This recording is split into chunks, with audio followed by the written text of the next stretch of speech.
What's going on, everyone? Welcome to the Season Gaming Bitcast, episode 202. Your regular crew is back. I am your host, Ainsley Bowden, joined by this gorgeous panel, as always. To my right, the man, the myth, the seven himself, Mr. Rodriguez. Good morning, sir. What's up? What are we doing? I just want to see if we can keep Travis head bobbing for the entire show. Yeah, I'm going to leave Travis to the end so we can keep going. No. Rocking Yeah, the hello, Chicago everybody. shirt this morning, I see. Huh? What? Rocking the Chicago shirt. Yeah, it's the City Connect. My wife got it for me. There you go. Like an early Father's Day gift. I love it. Did she get you some New York pizza to go with that by chance? I did have some New York pizza when I was there. It was delicious once and then trash the other time. Like the first bite I took, I mean, it's been a month, but it was like, man, I could get this pretty much anywhere I go. And then you find like you've got to really kind of search for like you got to find the real place. Yeah. So shout out to Bleecker Street Pizza. You're amazing. You're a shithole of a little store, but I love you, and your pizza is amazing. Yeah. That's all that matters. It's a little dive. It's great. I feel like we should open every episode with a Dan's Pizza Roundup. I think it's got some staying power. Hello, Dan, of course, is our favorite YouTube pundit, the man, the myth, the Hogue. You're going to keep that alive, eh? Yeah, we're keeping it alive. Mr. Rick Hogue from Virtual Legality. Good morning, sir. Good morning. It's fun. We got sunshine here in Michigan. We got to enjoy those days when they come around. I'm looking forward to talking about some games that aren't coming out this year and otherwise having a grand time with y'all. Yeah. And sunshine, you're lucky Dan and I are here because a storm from literally hell came through this morning, and I thought it was going to take down my trees. So we got lucky. It's kind of calmed down for the moment, but if we suddenly disappear, you'll know what happened. Travis and Rick take over. We got it. They said around noon, I think we're supposed to get maybe hit again, but we'll see what happens. And of course, the man from IGN, the most hated reviewer on the planet, Mr. Tie Guy Travis. McClunky. All right. That's all you got for me? That's what you got. Okay. What he says, it's his thing. What he says. Now, most hated reviewer on the planet, we'd have to really kind of start putting people up in brackets. There could be a whole March Madness kind of scenario for this, I think. Yeah. Travis would be a high seed. Yeah, he'd be a high seed. I'd put my money on him. For sure, yeah. I give who do people hate? I give that guy a run for their money. I don't even know. Well, you see, the problem is, even Travis, in second place. I don't even know. The people that are most hated in general are those that take like a beloved franchise entry and then give it a low score. You're not allowed to touch like really popular games for the most part, right? Oh yeah, you know what? This is true. I gave Xenoblade Chronicles an 8, which apparently is sacrilege. If you give it, so I think it's about an 8. Yeah, people really hate me for that one. Too many fetch quests, but I love that game. Dare you? This is why I don't review Zeldas. You know what I mean? Like, right. Well, that's what I'm thinking of. Is like the guy that gives a Zelda, like any Zelda entry, a 6. Like that person is going on somebody's list. Yeah, that's no true. doubt. That's doubt. true. Good morning, everyone. Good to see a bunch of people in the chat this morning. Hope everyone is doing well. So we're going to be talking about, we've got the usual topic. I know every gaming show on the planet has talked about the obvious this week. I mean, it was huge news, so it is up for discussion today. I hope we bring something a little more unique to it. We will. Yeah, I hope so. Don't undersell this, Ains. Everybody else has talked about it, but all of you in chat have been waiting for us to talk about it. We're going to do it best. See, he's a better salesman than I am. Always underselling. But we're going to talk about it best. This topic hasn't been talked about until we've talked about it. No, exactly. There you go. I think everybody understands that, Travis. So we'll touch on that. We've got Evil Dead released, and we've been playing it. Travis is actually reviewing it for IGN, so we'll touch on that. We do have a few other topics too. We got Gotham Knights gameplay this week. We got some news about Jedi Survivor, the Fallen Order sequel. And what was the other thing? There's one other thing I'm forgetting. Dead Space. We got Dead Space release date as well. So we'll talk about those things. I thought you were going to say Halo TV show, but Hey. Oh, yeah. I thought he was going to say Jim Ryan emails. Cats. Well, see, Cats. You had to bring that up. I was this close to doing a virtual legality episode about the way I can't believe you didn't. That's like catnip for you. I was this close, and I was like, no, I don't need that. I don't need that kind of heat today. I was doing a merger agreement. Yeah. Yeah. So we've got other things to touch on. The Halo TV show just saddens me, so we'll save that for the end where I can go cry afterwards. But before we get to that, I want to give a shout out. We're going to start. I figured it'd be nice to give shout outs to the people who kind of interact with us and leave us comments after the show. Some people I know can't tune in live, obviously, so they reach out to me on Twitter or they leave comments. Shout out to JP, who goes by Spectre N7 online, and he leaves us just fantastic comments after every show, gives us a ton of feedback, and he joked about the Travis versus Hogue segment last week on encumbrance, which if you haven't checked out is hilarious. I like you saying it like it's a segment title. It is. Travis it's and Hogue attack each other. A segment that emerges organically. Yeah, exactly. So anyway, big shout out to him, and shout out to all of you who obviously Shout interact. out. And we already have a couple super chats, which we'll get to right out of the gate, so I don't forget them as we get into our discussion. So Fatboy Horror starting before we even started the show. Wow. Will we also be discussing Jim Ryan's pet cats? You know, I must have missed this whole thing. It's the second half of the did you? emails. It's the second half of the emails that are otherwise in the news. Okay. Did you see the thing about Jim Ryan's email to his staff? I think I saw something about the cats, but I don't know anything else about it. So I probably should look that up. His general communications order, if you will, was followed up by trying to be approachable and family friendly. So, like the robotic CEO he is, he said, "Cats, I have cats." You know, Sweet. Yeah, very interesting. Very Oh, interesting. no. So, from what so Dan has now learned the news. oh no, Dan's looking it up right now. Oh, Just typed in Jim Ryan's cats. we're oh. reacting no. live to Jim Ryan's internal Oh communication. yeah, I just saw that. Let's do a dramatic reading. Yeah, no. Yeah. I just saw. Please, I would Headline. love that. Oh, no. I'm not reacting to Jim Ryan's cats. I'm gonna close that out. Well, Fat Boy, thank you so much for the super chat as always. Do better, CEOs. Do better. And our brother Gaming Forte in the house as well. Yeah, with the $4.99 super chat. I've ordered all our podcasts, even my own, to hear your opinion. Don't disappoint. Well, I can't promise Appreciate anything. that, brother. Okay, so we've got expectations, boys. So we've got to get into this here shortly. I just have logistical questions about avoiding your own podcast. I have questions.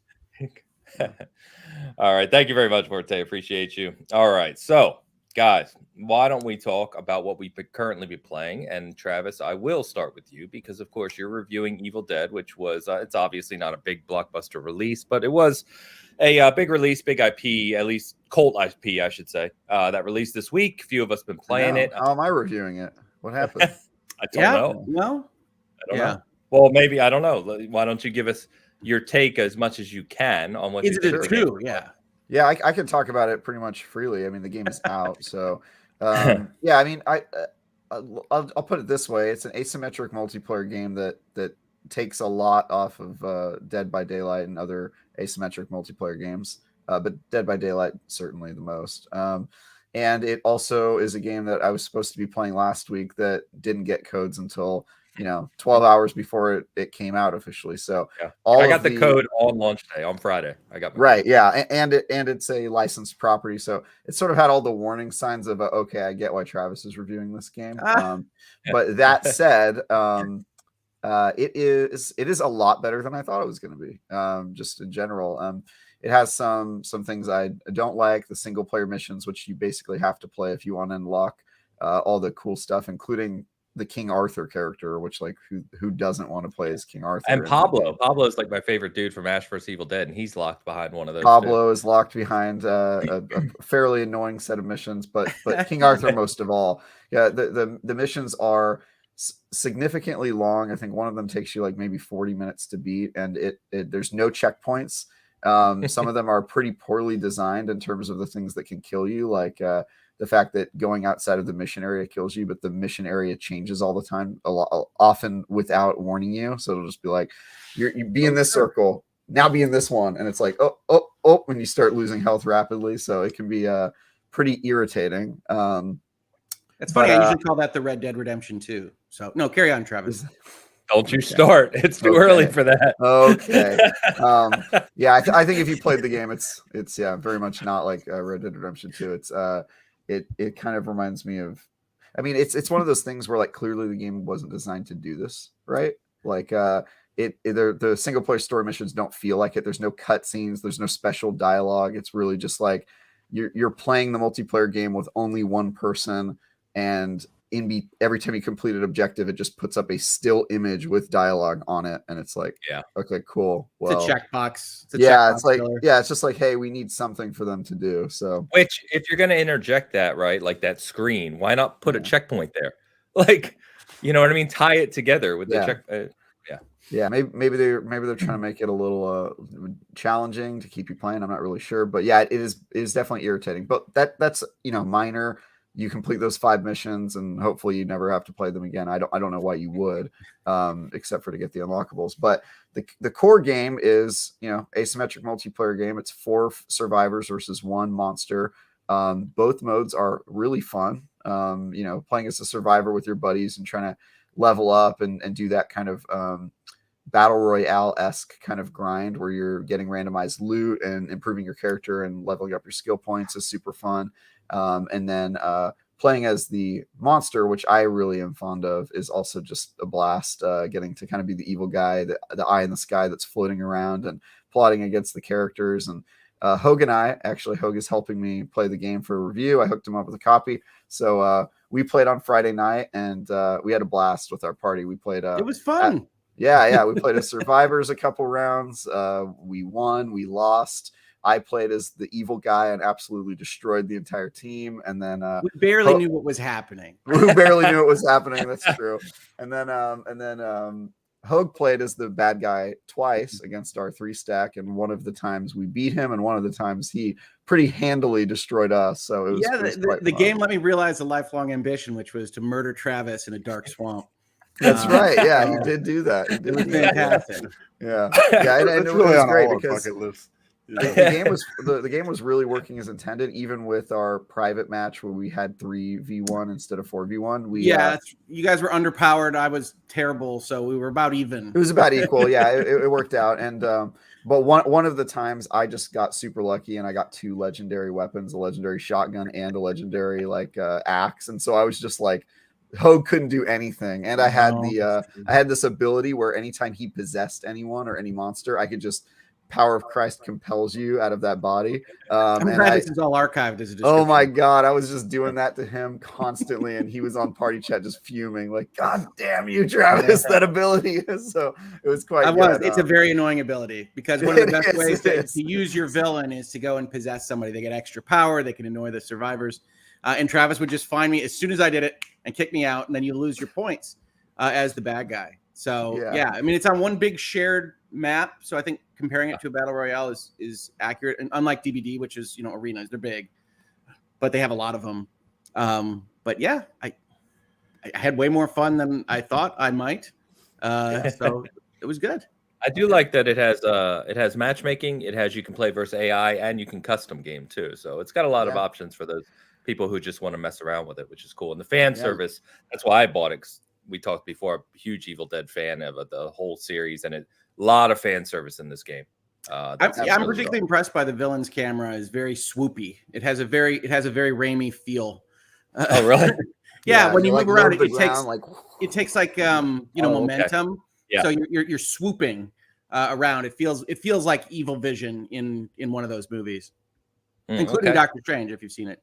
Yeah, and it's also just got a really good formula of as the villain, you're trying to increase the fear of the enemy team. So you can set traps that do jump scares for them, or you can swoop through them and increase their fear, and that gives you points. And then you can turn them, if their fear gets too high, it gives you an opportunity to possess that player, and then you can just turn them on their enemies and shoot them and stuff like that. So it's just it's very good. I mean, I think it learns from the best asymmetric multiplayer games, and it does a pretty competent job of kind of putting its own twist on it and making it feel like you're playing an Evil Dead game or an Evil Dead movie rather. Yeah, so it's awesome. Yeah, I need to play it more. I hope to jump in with you guys. Maybe we'll find some time. So funny enough, if you're not aware of this game, it's made by Saber Interactive, which is owned by Embracer Group, who we talked about last week, of course. So pretty funny to see that one of these games coming out that we've kind of been talking about. I would call it probably AA. Is that fair? Yeah, it's a $40 game. I would say that's, and it's aware of its kind of double A yeah, status. Inherent Yeah. clunkiness. Yeah. Sure. It is a little clunky too. Yeah. It is a little clunky in play, but it looks in kind of like the frame rate and the look is on Series X anyway. It plays better than I expected it to. I will say that. Yeah. And I was on S, and S worked fine. Sweet. Yeah.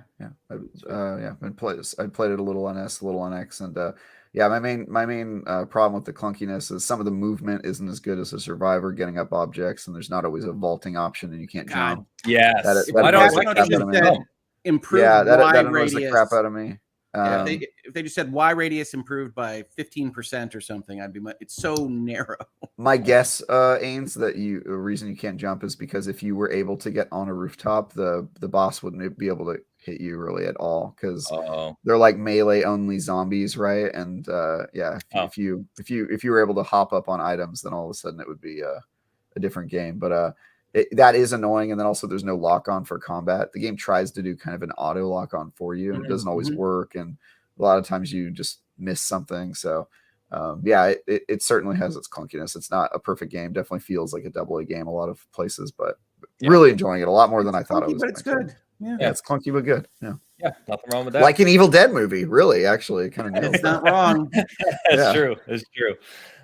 Got a couple other super chats coming on in. Mr. Gio Rio back in the house. Yeah, man. Was that 10 euros? Thank you, sir. Hi, guys. I think it is a good thing that games shift to the new gen consoles, but the gameplay for Gotham Knights was a bit underwhelming for me and probably most of us, to be honest. What do you think? What do y'all think? Enjoy your day, guys. Thank you, man. Hey, Thank you, Gio. that's a virtual legality symbol. That's Gio. Oh, the game controller. Yeah. Gio's been hanging with me on my channel. I was going to say, I saw him during your stream a couple days ago when I was hanging out with you guys. Yeah. Yeah, we all have emojis over at LawTube. That's Hogue right there. That's awesome. By the way, not to take us off track, but I saw the person who created Hogue with the game controller and the Sonic ring and like the gaming emblems, and that was really cool. That's really cool. You've got your own fan service. I'm living in a weird internet world right now, Ains. I'm not gonna lie. So yeah, I get sent pictures of that. There's a picture of me as Goose in Top Gun. That's not great. This is very unusual. This is very unusual for me. Yeah, that's awesome. So Gio, I mean, it's up to you guys if you want to talk about this now. We are going to talk about Gotham Knights and the gameplay. I wasn't going to do that now, so if you don't mind hanging out while we get through our topics, but we will definitely be talking about Gotham Knights later in this episode. Yes, we definitely will. It's one of the games that is currently slated to release this year. One of the few. For now, yes. Although after that footage. But anyway, we'll get to it. My teasers. Yes, Stay tuned, folks. And as excuse me, as always, Mr. Xbox Expansion Pass Luke says, Hello. Hello. I mean, that seems like a waste of your funds there, man. I mean, it's just, No, it's showing off, right? Well, I mean, it's like here's a super chat, and I'm just gonna say hello. Well, he usually comes in and says, "This is my, all my EX or XEP, my budget for the week," and that was it. And now he's just makes fun of Joe. Let's be honest. Yeah, makes fun of Joe or something like that. But hey, $2 is $2, man. Well, that's because he knows that I will do him a solid and say that he has an episode going up today of Xbox Expansion Pass, which Halo fans will want to check out. So, Halo video game fans or Halo the Paramount TV series fans? I think there is only the former. So hard disagree after this fantastic episode. I'm telling you, man, if you go take out some kind of hot take on Halo, there will be Twitterati that come out and explain to you why it's the best thing ever. Twitterati. It will happen. I like that. Thank you, Luke. As always, appreciate you. All right. So, guys, what else you been playing? I don't have a whole lot to add here because I have just been playing Halo. And more Halo and more Halo. So I don't need to comment on that. It's been a lot of fun. I'm liking season 2 still. And I have an article up on the site where I kind of detail the whole thing about season 2. So you can check that out. But what has been fun kind of going around for you guys outside of Evil Dead? Well, Hogue just talks about games now. He doesn't play them. So no, I played games this week. Come on. I missed 1 week like in my entire adult life, Travis. My entire adult life. I've been playing a game called Eiyuden Chronicles Rising. Which is available on Game Pass. It is actually an offshoot game to what will eventually be Eiyuden Chronicles 100 Heroes, which is the spiritual successor type game to one of my favorite franchises of all time, which is Suikoden. But what you can get right now on Game Pass is an action RPG adventure where you've got a number of well-crafted characters rebuilding a town in kind of it's not quite Octopath style, but it is 3D backgrounds with 2D characters running horizontally across frame, and it's delightful. It's very colorful.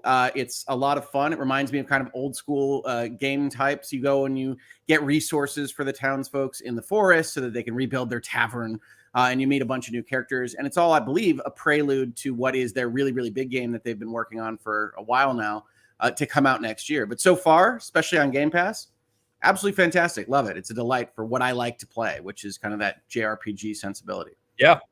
Yeah, we have, excuse me, still recovering. I did mention a couple weeks ago when my voice was going. So I had COVID. It was great. I enjoyed my time with it. And, a couple weeks later, I'm still dealing with this congestion. So I recommend not getting it if you have a choice. But yeah, this is just lovely. But anyway, excuse me. So we do have a preview of that game up. So Steve played that at PAX, checked it out, got to talk to one of the devs. We have a preview of that on our site if you want to check that out. And I was, when I read about it and learned that it was the spiritual successor to Suikoden, that really impressed me because that was a beloved JRPG franchise from the early PlayStation era.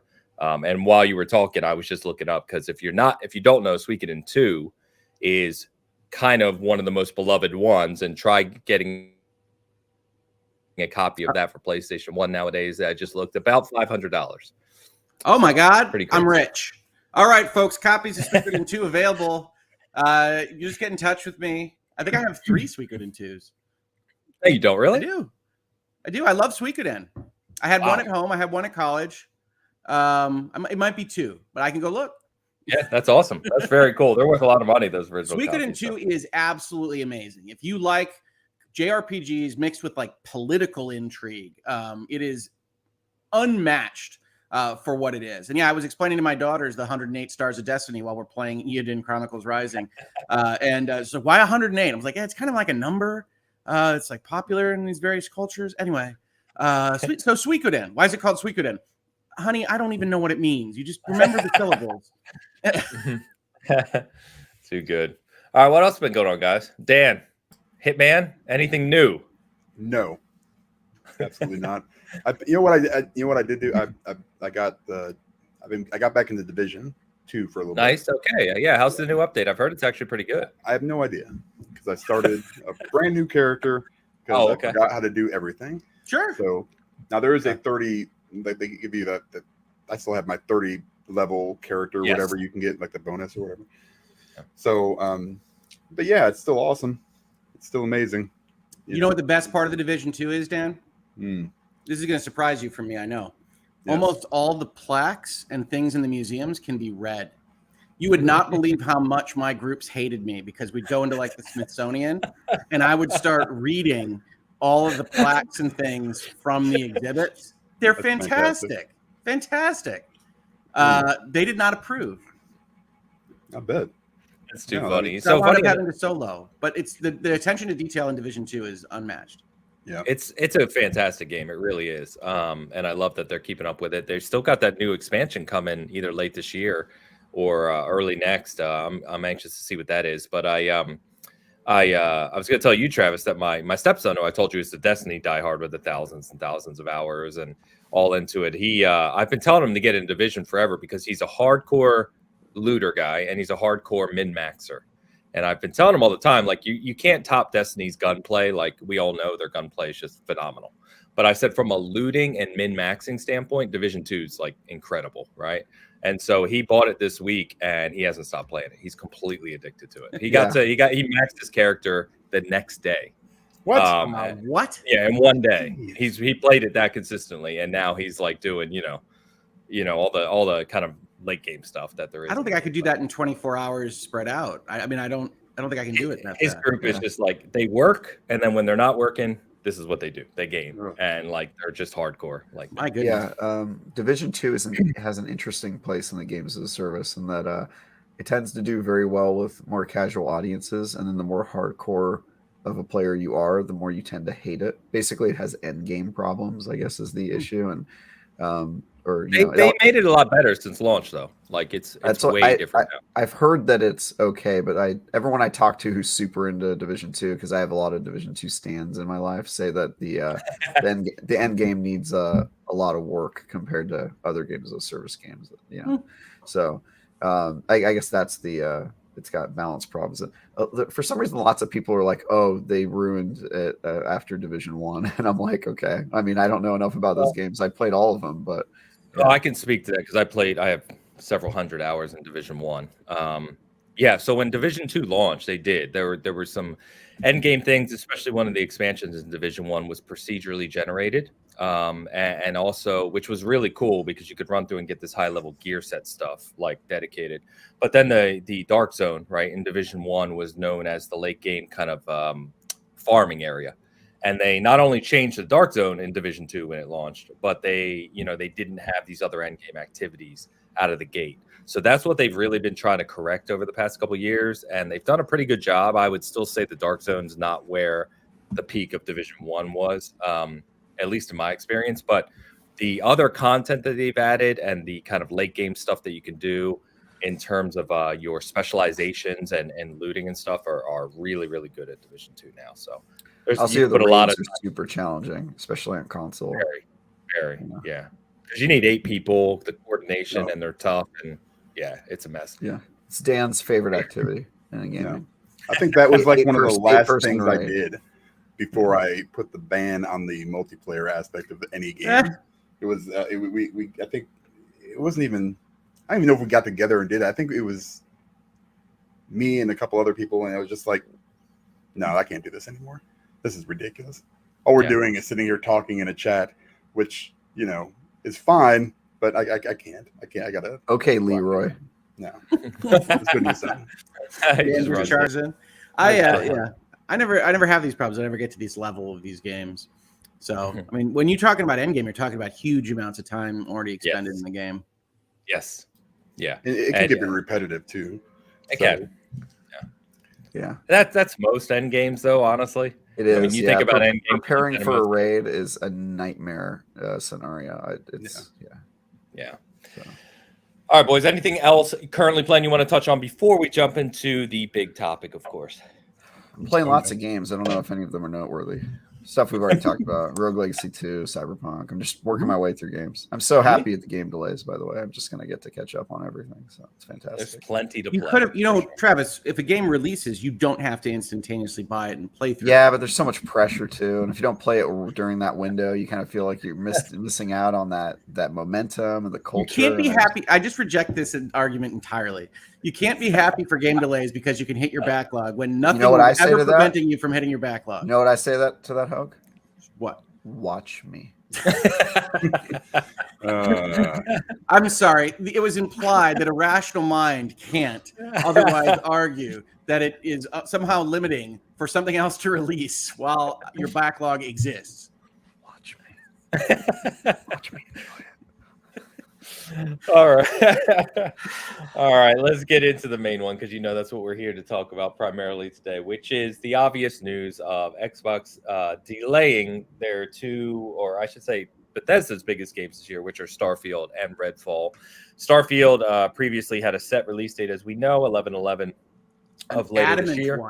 An adamant one, which we will touch on, yes. And Redfall was originally expected in summer when they did the first scenario last year, and then they said they moved it to fall, and now it is 2023. Specifically, they said that both of these games will release in the first half of 2023. At least that's the statement Bethesda gave this week.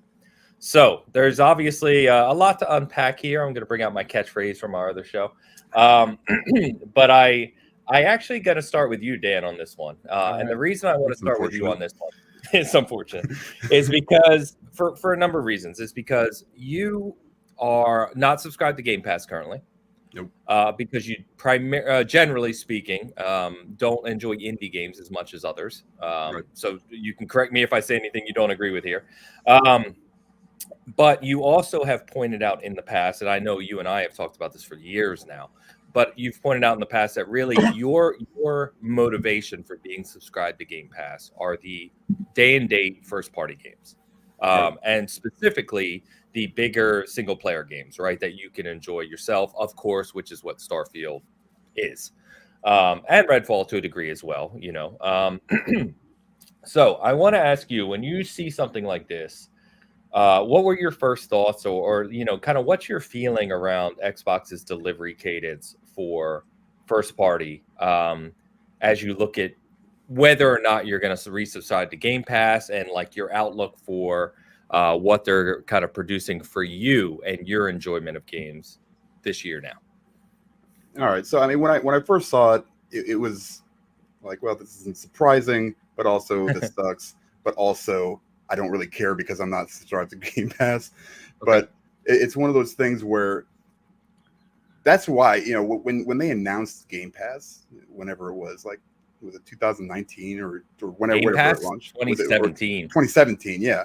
And then they came out with Game Pass Ultimate. Yeah. I think that was a couple years later.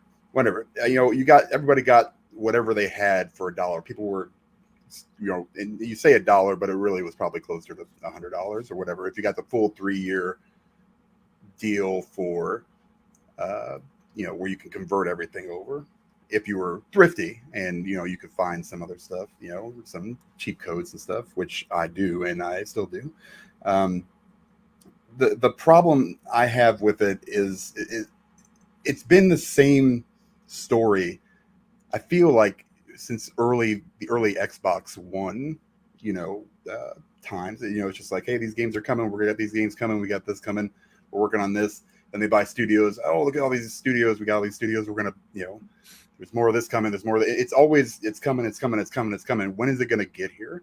Right. And this was like the first, I thought this was gonna be like that first step and that first game that was gonna start kind of that cadence that we've talked about, where maybe we're getting like a first party game every 4 to 5 months, interlaced with, you know, like a third party supplemental, you know, group of games, which is still possible, and I think is how they fix this problem, at least partially. And making, because, you know, I mean, everybody thought you got Hitman, Guardians of the Galaxy, all these other big games that are coming out for Game Pass, but they come out, you know, for me, there's too much FOMO.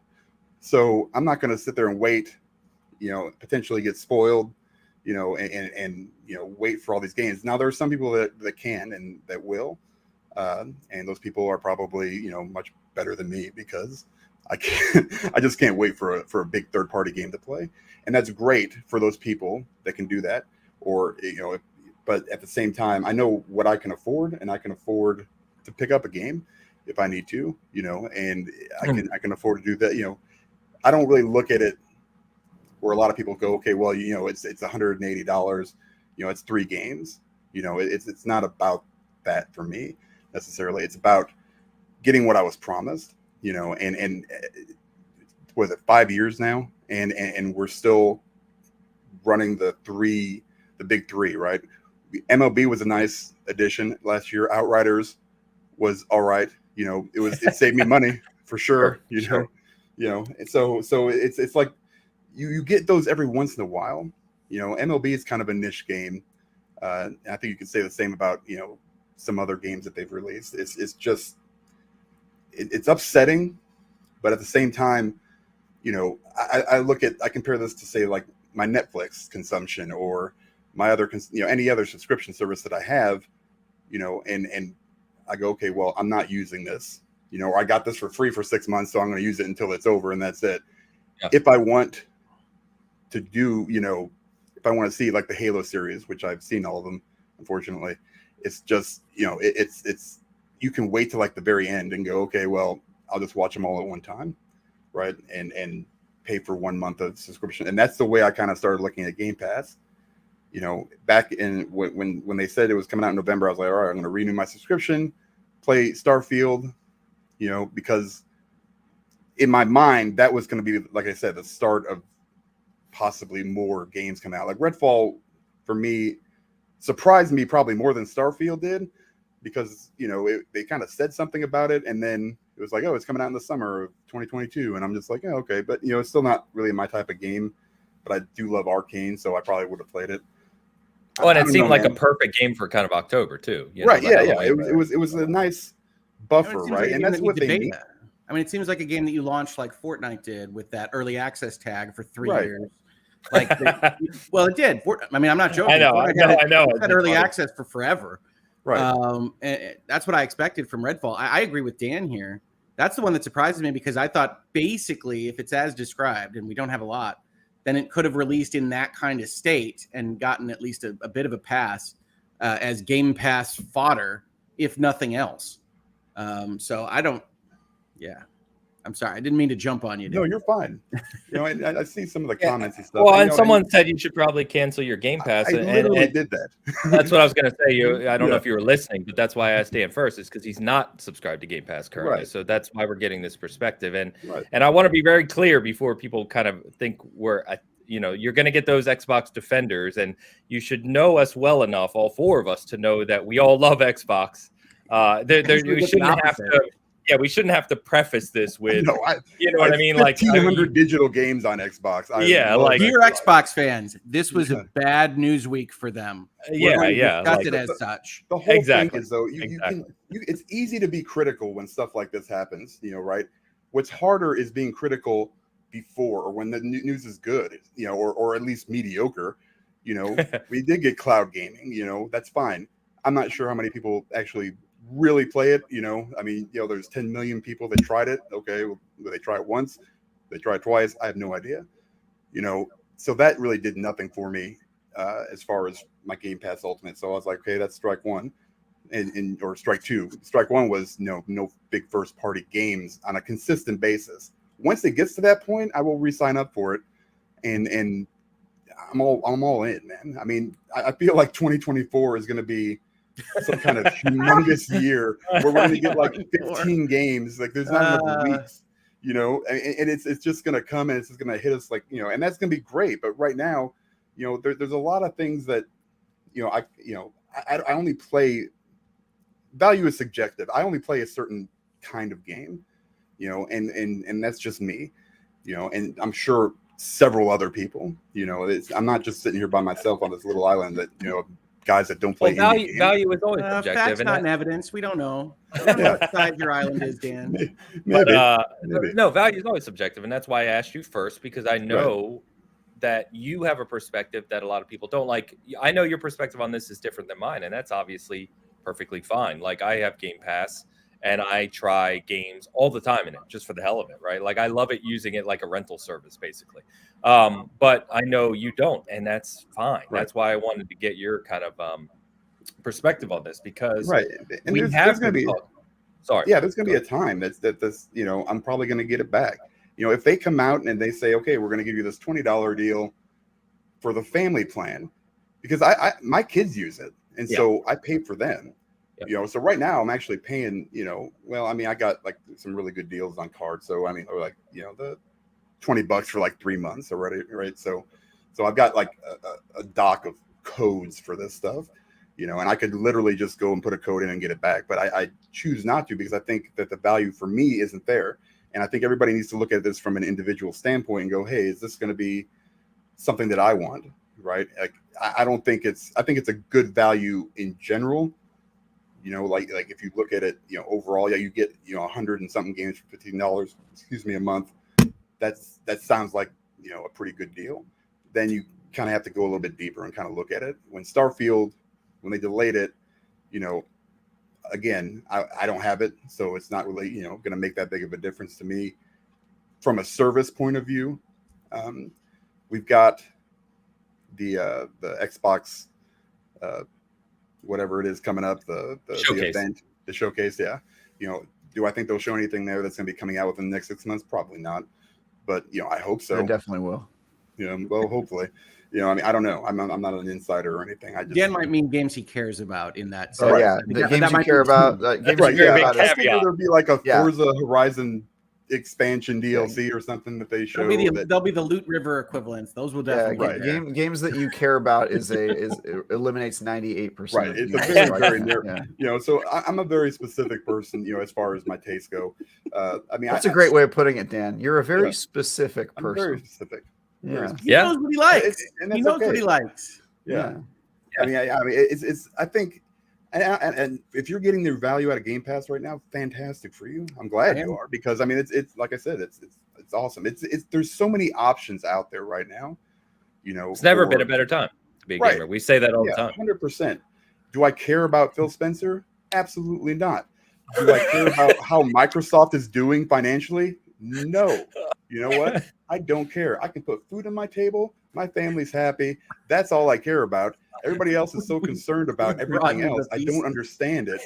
You know, and you want to defend a company. You know, you can be upset. That's what I'm saying. You know, just be upset and be like, damn, man, I was really looking forward to that game. Instead of being like, well, they're still in a good position financially, and you know they had the best year last year that they ever had. You know, nobody cares. What does that do for you? What would you call that accent? The ramen on your table? I don't know, but I like it. I think that was entitled gamer. That was we found the accent. Oh my gosh, Dan rants. I love it.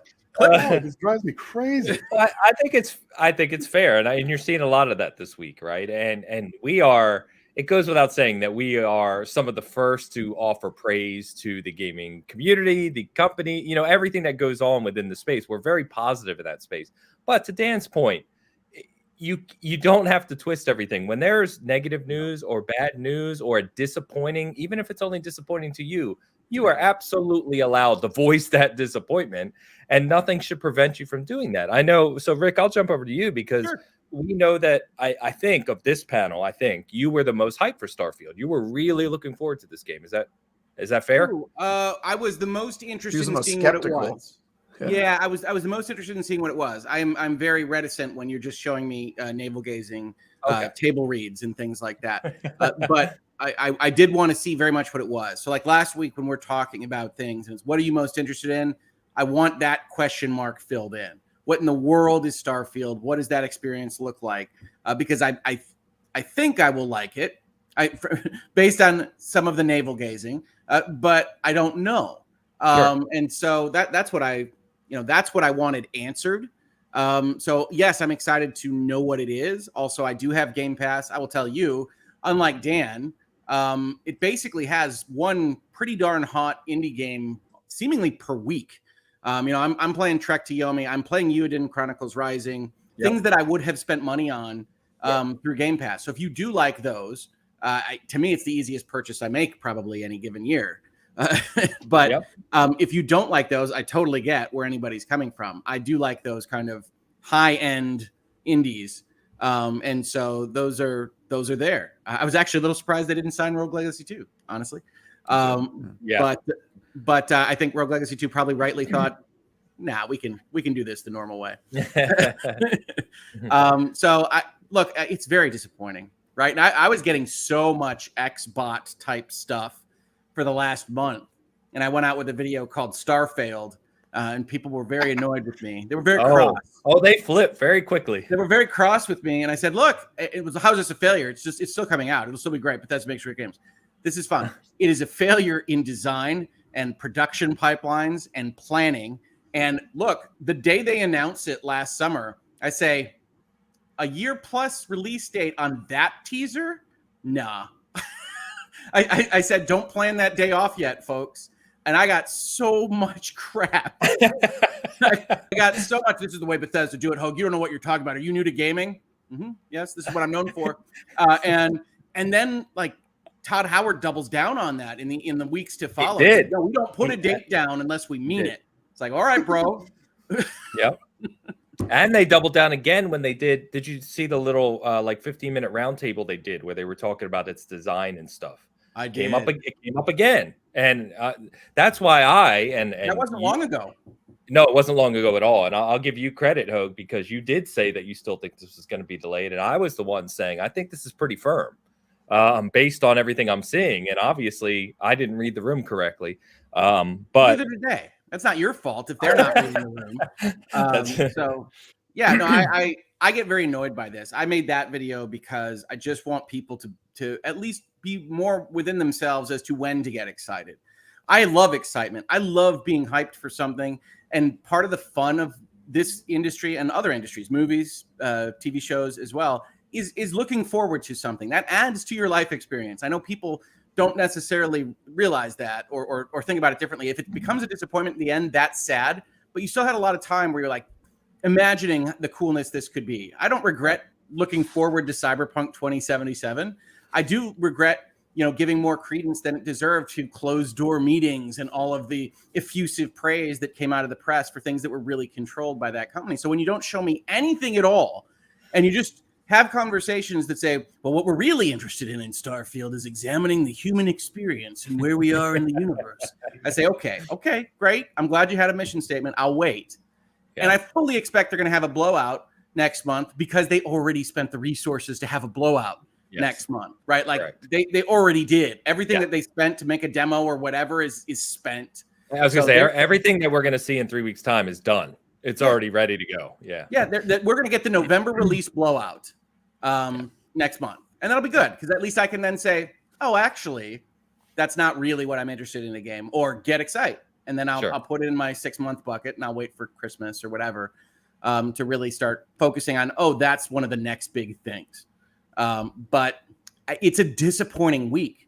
And coming off the tail of other stories about, Rare going back to basics on whatever their cartoon deer game is, Perfect Dark having all this trouble, which, by the way, is an open question mark once again with Crystal Dynamics changing hands, because Crystal Dynamics is the saving throw from Microsoft on Perfect Dark. I have said in a number of places that what it appears that Phil Spencer wants to do is take a light hand, kind of you do your own thing approach to these studios. And they are going from something like 14 to 34. And they don't, in my opinion, right now have their ducks in a row in terms of planning pipelines, figuring out resources, knowing when to use a strong hand versus a light hand. And I am very interested and invested in them getting it right, because they're going to hold so many assets in the video game industry. So I'm rooting for them very hard right this second. I think they are not ready for all of this stuff. And some of that's Bethesda. They just let Todd Howard go. And at some point they had a probably somewhat angry meeting in the last week where it's not going to be November, boss. And that's going to continue on. And I will be interested in seeing if they ever get to where Dan wants them to be, where there's a cadence, right? He's right. Since Xbox started, and this isn't Phil Spencer's fault, they have not been able to master that cadence. They've been able to master the hype machine a little bit with your brute forces of the world, if we're doing deep cuts here, but not to actually deliver on those things timely or deliver on them from either a critical or audience consuming perspective. So Xbox, I want you to succeed. I am rooting for you, but you've made me a little nervous about you taking on half the industry's popular IPs here. So that's where I stand on this. No, I think that's good, and it's a good segue into the broader discussion I wanted to have. Right? And I see your guys' comments. A lot of comments around this. Nick said Spencer's nickname should be Cold Stone because that man is softer than ice cream. So yeah, I have a lot to say on this as well. It kind of ties into a lot of what you just touched on, Rick, and Travis. I don't know where you stand on this, so I'll get us going, and then Travis, feel free to jump in with your commentary as well, because I don't know where you stand on some of these thoughts. But I know a couple other people in the chat have said kind of what Rick said. The bigger concern here is not that anyone's looking for Xbox to fail by any stretch of the imagination. That it's not the problem that Starfield was even delayed. That's not a big deal. Game delays happen all the time, especially with a game that's probably as grandiose in scope as Starfield.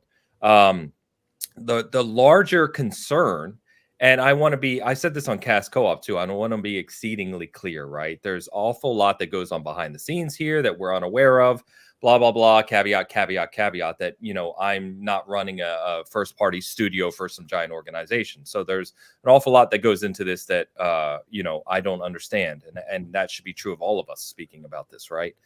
However, to Rick's point, from the outside looking in, and to Dan's point as well, we have been talking for years now about a cadence that Xbox needed to get into with first-party delivery. And that doesn't necessarily mean big AAA blockbuster releases every 2 or 3 months, right? Just a first-party cadence when you have these several thousand developers in 23 studios, even though you've only had Bethesda for about 18 months. But obviously, Bethesda had several projects in the works already. It's not like they just started working on things after Xbox bought them. But the overarching concern here is that you now have a giant first-party organization that can't seem to plan to release at some sort of cadence, even from a contingency standpoint. It felt like everything they had from a marketing perspective. Look at the showcase marketing. The showcase marketing is Starfield. Everything they've been talking about for It's that and Bethesda. And we talked about that last Starfield. week. Exactly. Bethesda's not releasing Jack this year. No. And you have to imagine, right? We know that game delays are prevalent. Obviously, we talk about them all the time. And this is true against any organization or big publisher, I should say. Where's your contingency plan, right? You should have known coming into this year that Starfield had a chance of not releasing and that Redfall had a chance of not releasing. And what is your backup plan? Because that's the problem. It feels like Xbox never has a backup plan to fill these gaps, right? And I think devil's advocate here. Go ahead. In a month, they might have something to go in that slot. 100%. We have 100%. 100%. They will have at least one game we already know kind of is going to. We expect Forza to pop up. Yeah, but in terms of, I guess, outside of car racing, something that is action adventure RPG gets people out of bed and up and ready for Xbox kind of game. Yes. Is there anything that they could release within that 6-month window? It would have to be something that's almost done, and it would have to be something that they've held close to their vest, which is not their modus operandi. Which, funny enough, not to be ironic here, but we're talking about Forza, right? And you're talking about that's car racing and it's Forza. I like car racing. I have a lot of car racing games. Yeah, me too. The other thing that is more becoming a rumor as we speak is a Gears of War collection, which is kind of hilarious. Big announcement. I will so loud. But it kind of goes back to the bigger issue here for me, and this doesn't just apply to Xbox, but is you've got people like Phil Spencer, who has been in game publishing and game development. He was the head of internal game studios for a while, right? He's been in this for 25 plus years. And the onus, he's head of Xbox, so everyone brings his name up, right? Because ultimately the buck stops with him. But there's obviously tons of different executives that have a hand in this, right? He's positioned himself that way. So again, I know. Just as an aside, when you do that to yourself, when you make yourself the story, when you want to be the brand person, this is something that I don't like out of CEOs very often. Then when it spins around on you, you deserve every bit of it. So if people are blaming Phil Spencer on this and saying, well, there's other executives, that's fine. There were also other executives that were there for the good things that people were giving you credit for. Of course. So if Phil Spencer, if people are deriding Phil Spencer's leadership right now because of some of this, I think that is as deserved as saying, you know what, Game Pass was a good idea. Moving to these various things is a good idea. Trying to get Xbox everywhere is a good idea. Those kinds of things as well. So he is Xbox. Yeah, and I think it's fair to say we have given a huge amount of praise to what Phil Spencer's done. I've written articles about it. I mean, trust me, I'm a huge Phil fan. Believe me.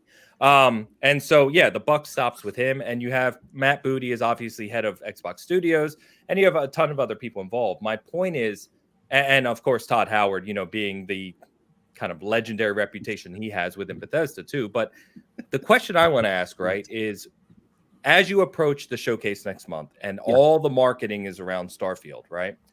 How over the past 6 to 8 to 10 months do you have all of these people who are so intimately familiar with game development and what it takes to launch big AAA games?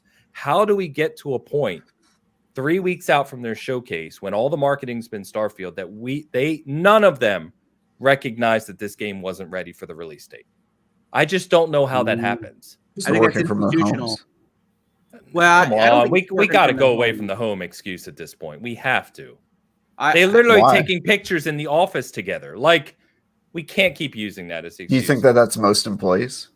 No. What I'm saying is, how does someone like Phil or Todd or any of these people who have been around games for so long have played Starfield a month ago, 2 months ago, 3 months ago, and they couldn't recognize that the game was not ready for launch? I think they could.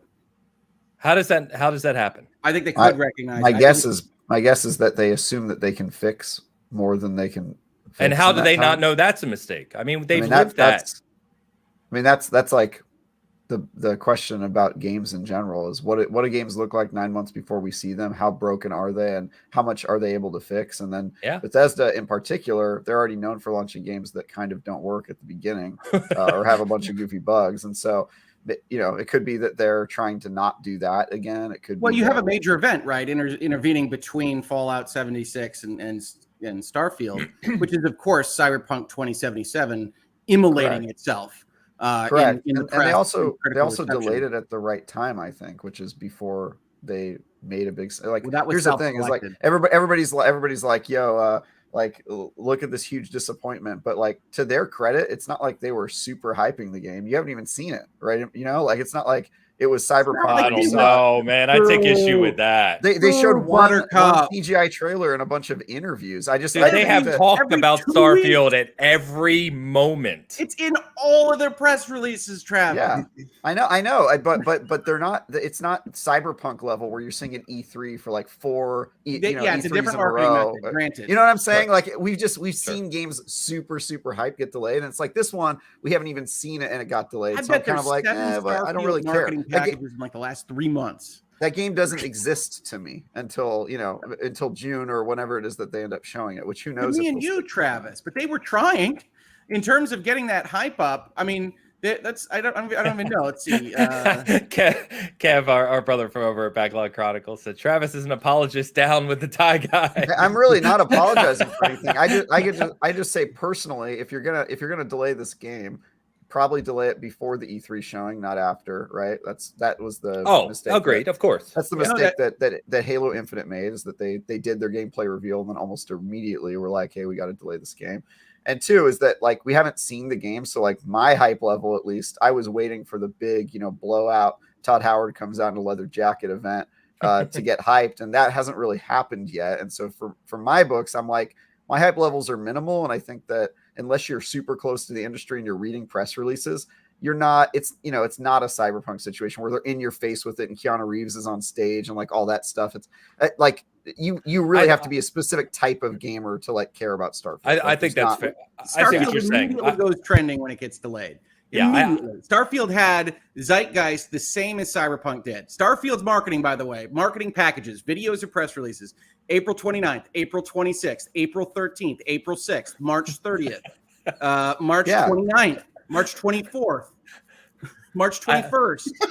Come on, Travis. I see the point you're trying to make, Travis, but who is watching? Who's reading those press releases? They're videos and press releases. This is the Made for Wanderers. This is when I did a tweet that said "Made for Wandering marketing campaigns." Maybe this is how I get in trouble. How many people do you think watch the Q&A navel gazing? Enough to make it the #1 trending topic on Twitter when it happens. Okay, that's what I think. Yeah, sure. I think that is it's insiders or people who are hardcore and like if you're looking at the grand scheme of things, they haven't even shown the game. Travis, that's where I'm just saying. What did we want to see? When we talked about what did we want to see last week, what was the obvious answer from everyone? Obviously, everybody here who are all gaming insiders who keep super closely and brain. Read all those press releases. We all want to see Starfield. I think Bomber has a point in the chat. He said Starfield's hype began when Todd said it was Skyrim in space, which is of course. I mean, that's the thing. If you're a prestige studio, there's going to be a certain amount of expectation behind you, regardless, and that's not really a choice, but it's true. If you're 343 making Halo and they know you're working on a Halo game, it's going to have hype even if you don't show the game. Blah, blah, blah. Game Xbox has in the year 2022. Yeah, well, I mean that's a fair argument. But here's where I stand on this thing. I don't care at all. I don't care when games come out. I have no stake in Xbox's delivery system. I have so many games, and I'm not thinking like, well, where's the Xbox ones? You do have a stake. I don't care, right? If Xbox takes half of the really big intellectual properties in video games and implodes, then that's going to set back the industry. So everybody has a vested interest in seeing them not burn to the ground. Yeah, sure. Obviously, you don't want them to fail. I think imploding is quite a thing to assume that would happen because of a game delay or any number of game delays, because game delays happen all the time. They're happening especially a lot in our current era where people are working from home or transitioning from working from home. Doesn't bother me. I agree with you. Okay, that's fine. So how long ago was it before they made like a blockbuster game? December of last year. Okay, so that's 5 months ago, not that long. And before that, it was Forza Horizon 5, another very well received large Xbox first party game. They had a great 2021, 100%. Yeah. So like if their game, delivery, it means that they skip a year on big release games. I don't see how that affects me. Game delivery go again? I'm forgetting how that got delivered. Was it very smooth? Come on, we covered this already. Infinite we can't talk about this again. We can't do that again. Look at the Metacritic score and then you tell me. It had a year delay. It was supposed to be a launch window game. They missed their goddamn capstone game for their freaking launch. Okay. That's fair, Hogue. That's fair. They missed their capstone game. And if you care about when games come out, if you have a very vested interest in a specific game, like I care about competent management, Travis. Okay, well, I would say look at the Metacritic score then. The Metacritic score is high. The game came out in a state that people largely loved. It was well received. So the year delay, do I care more about the delay or do I care about the finished product? To me, the finished product is all that matters. The delivery date, I don't care. Maybe I won't survive to see it come out, but eventually it'll come out. And maybe I'm just older than you, Travis. Yeah, that's right. Maybe I'm looking at the cool disc of mortality in play on some of these release windows. I mean, I'm probably closer to the grave than you. Yeah, but, I just want to make sure I'm alive for it. I like Halo. Halo's fine. Look. I don't think I think Halo Infinite's a tire fire, but that's fine. It took an extra year to come out. They didn't even know it would get the response that it did.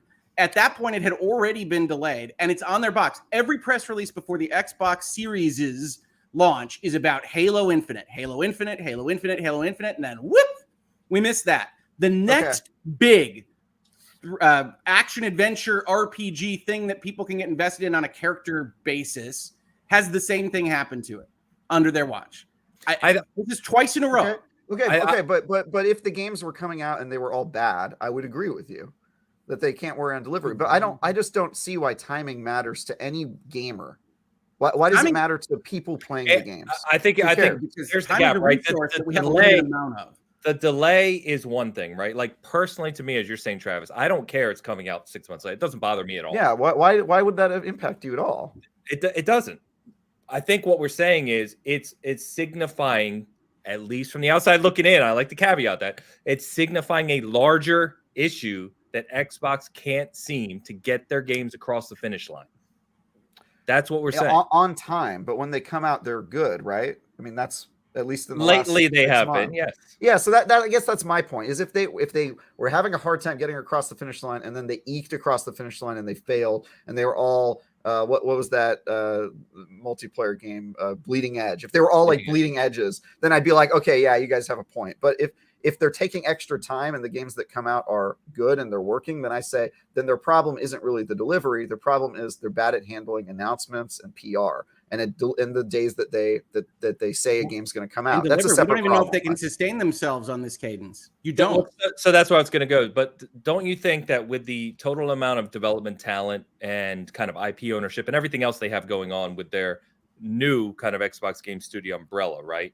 Don't you think that from a management perspective, they should have, and again, I keep throwing caveats, but we still have to see the showcase in 3 weeks. I get that. There could be stuff we don't know. Yeah, but don't you think that all of this focus on Starfield, which is now delayed, doesn't show, as you can see, there's a lot of comments, but doesn't Xbox have any other plans for this kind of 12-month window, right? Like why out of all these studios and all this dev talent, were you putting all your ducks into one basket? Yeah, I mean, they shouldn't have done that. Yeah, they should not put all your eggs in one basket. I don't know if it's a timing thing. I mean, it's not that they're not publishing anything. It just hasn't come together. And I don't know if that is if that's a management thing or if it's a timing thing. I mean, Hogue said Bethesda's not publishing anything this year. That's not really true. I mean, they published 2 games this year, Ghostwire Tokyo and Deathloop, both games for PlayStation. So that's not really right. That's not an Xbox problem. That's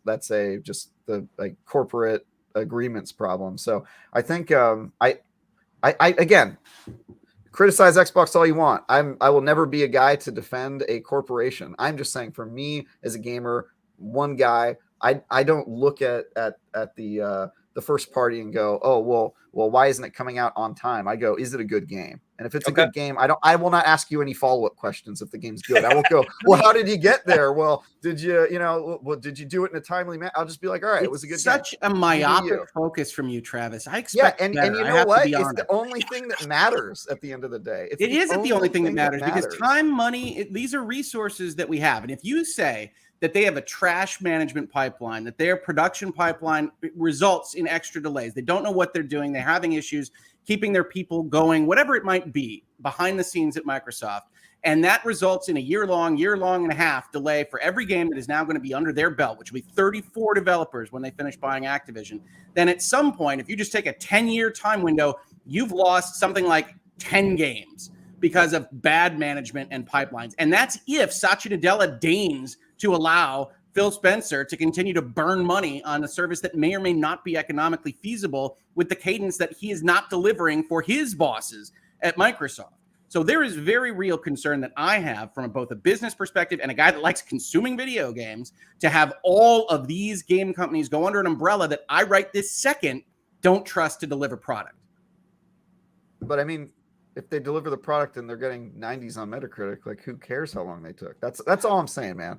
That's all I'm saying. If the games are good, I don't care. That's the only thing that matters. So Square Enix's cadence of a decade plus for a Final Fantasy game is great. Because how long did Half-Life Alyx take to make, right? That was like Game of the Year a couple years ago. Half-Life Alyx, that took like 10 years. You're going to go with Valve as your backing for well-produced, efficient pipeline software. I mean, what games have they made that are bad?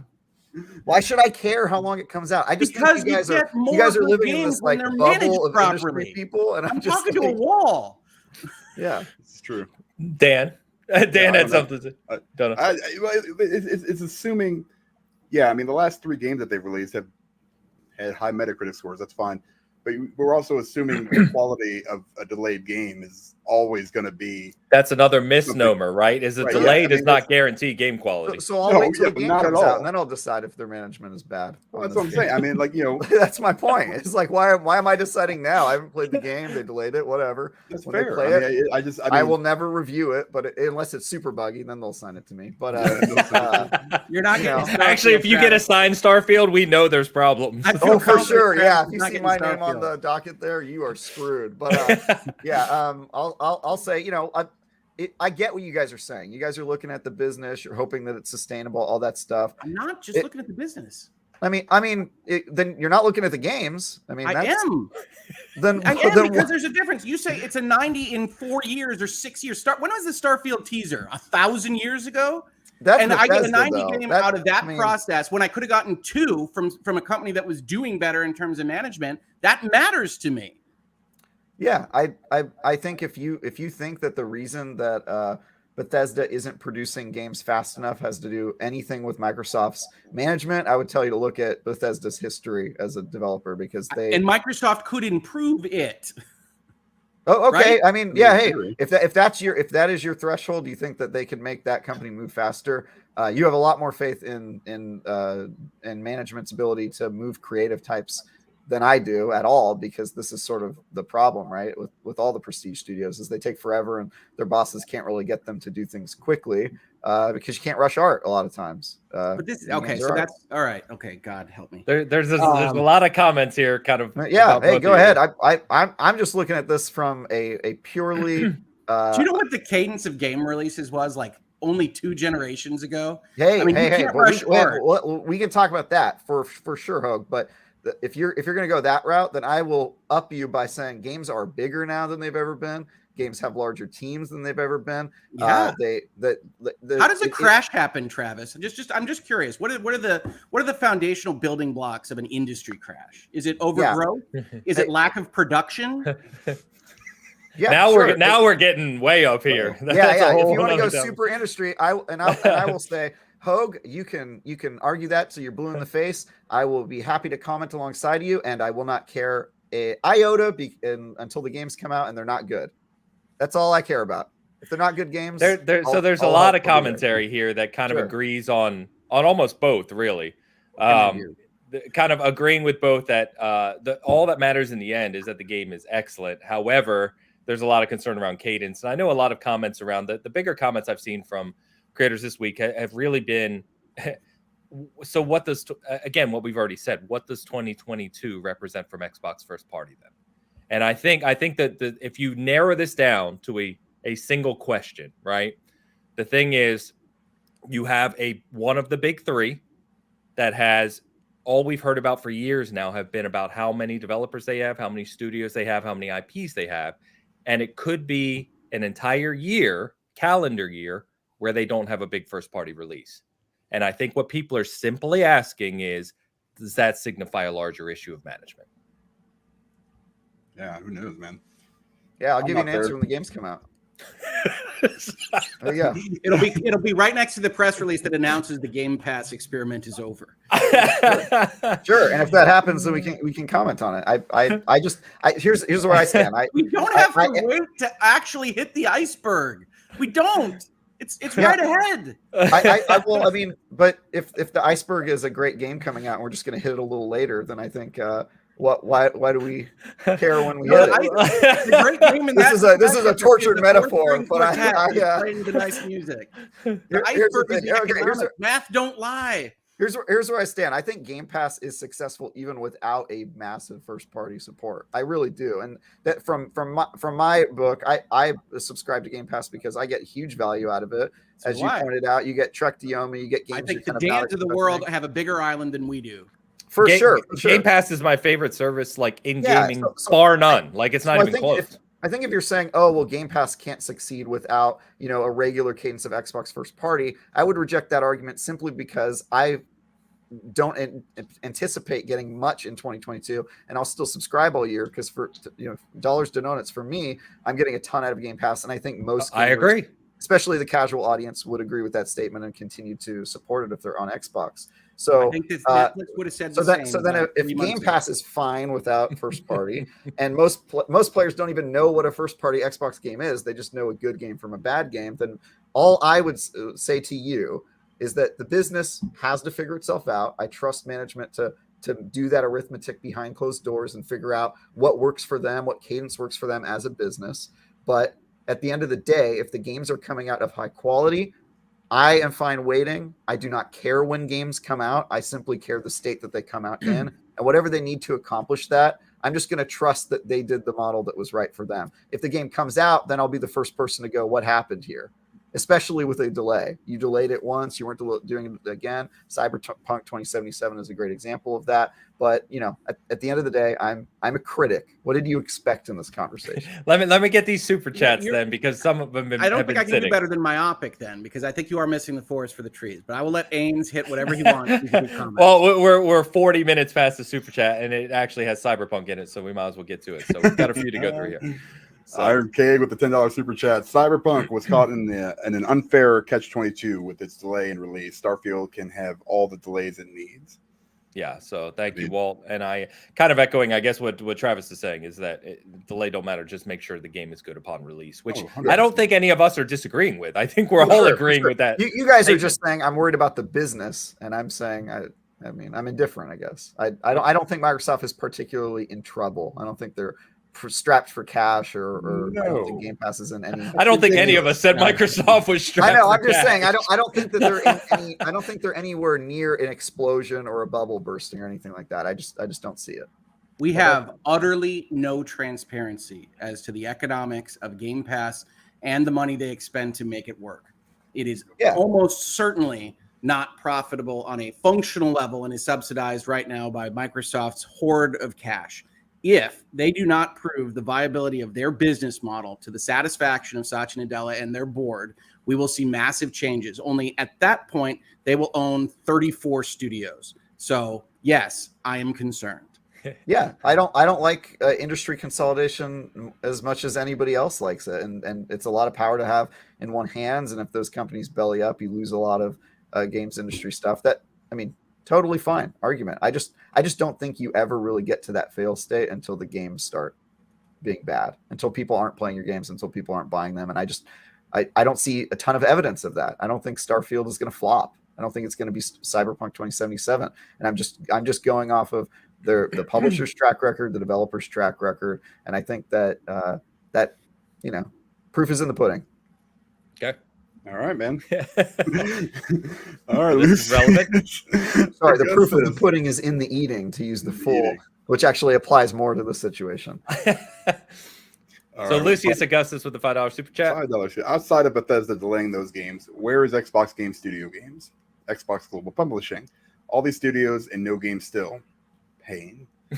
Definitely pain. I think that goes back to the singular question I asked, right? And I think that's what a lot of people are asking is, okay, put the delays aside of Starfield and Redfall.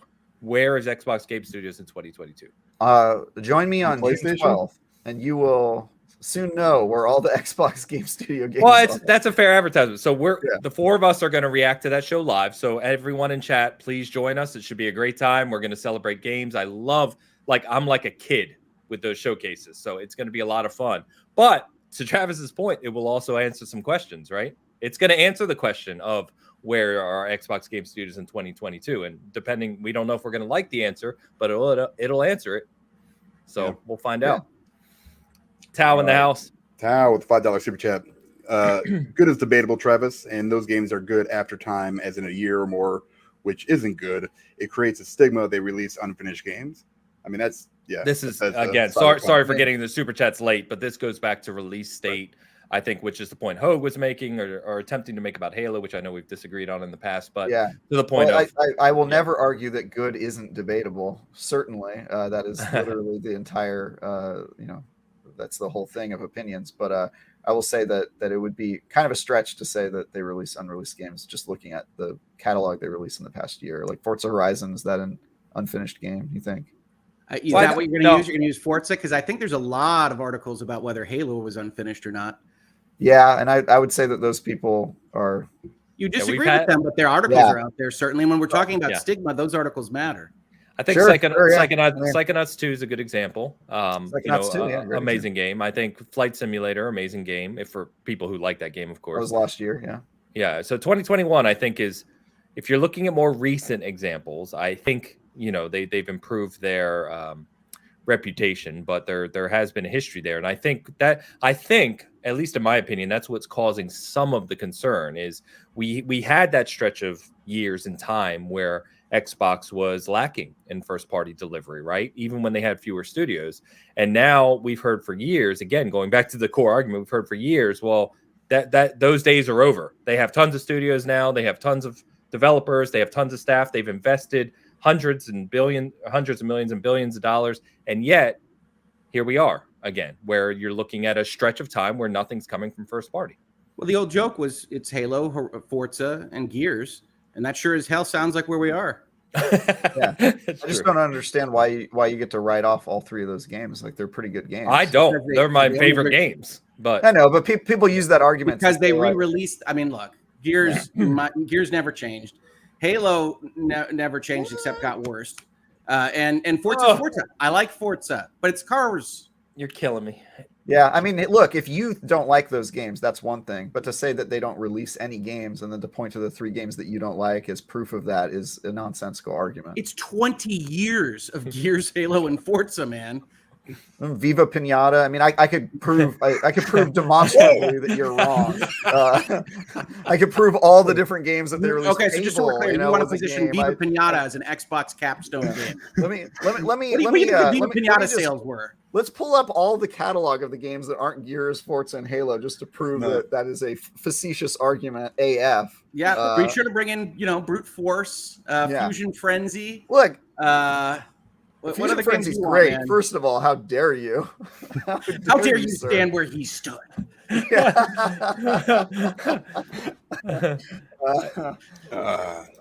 Mr. Too Opinionated with a $2 super chat. We could have got GTA 6 by now too, but that's a whole nother. They're chasing shark cards. Yeah, they're chasing shark cards. They'll give you GTA 6 when they find a way to have more shark cards. All right, we've talked about this whole thing. Let me ask you guys this. You guys can. Thank you all for the super chats. Appreciate it. Yeah, it's amazing. You guys are incredible.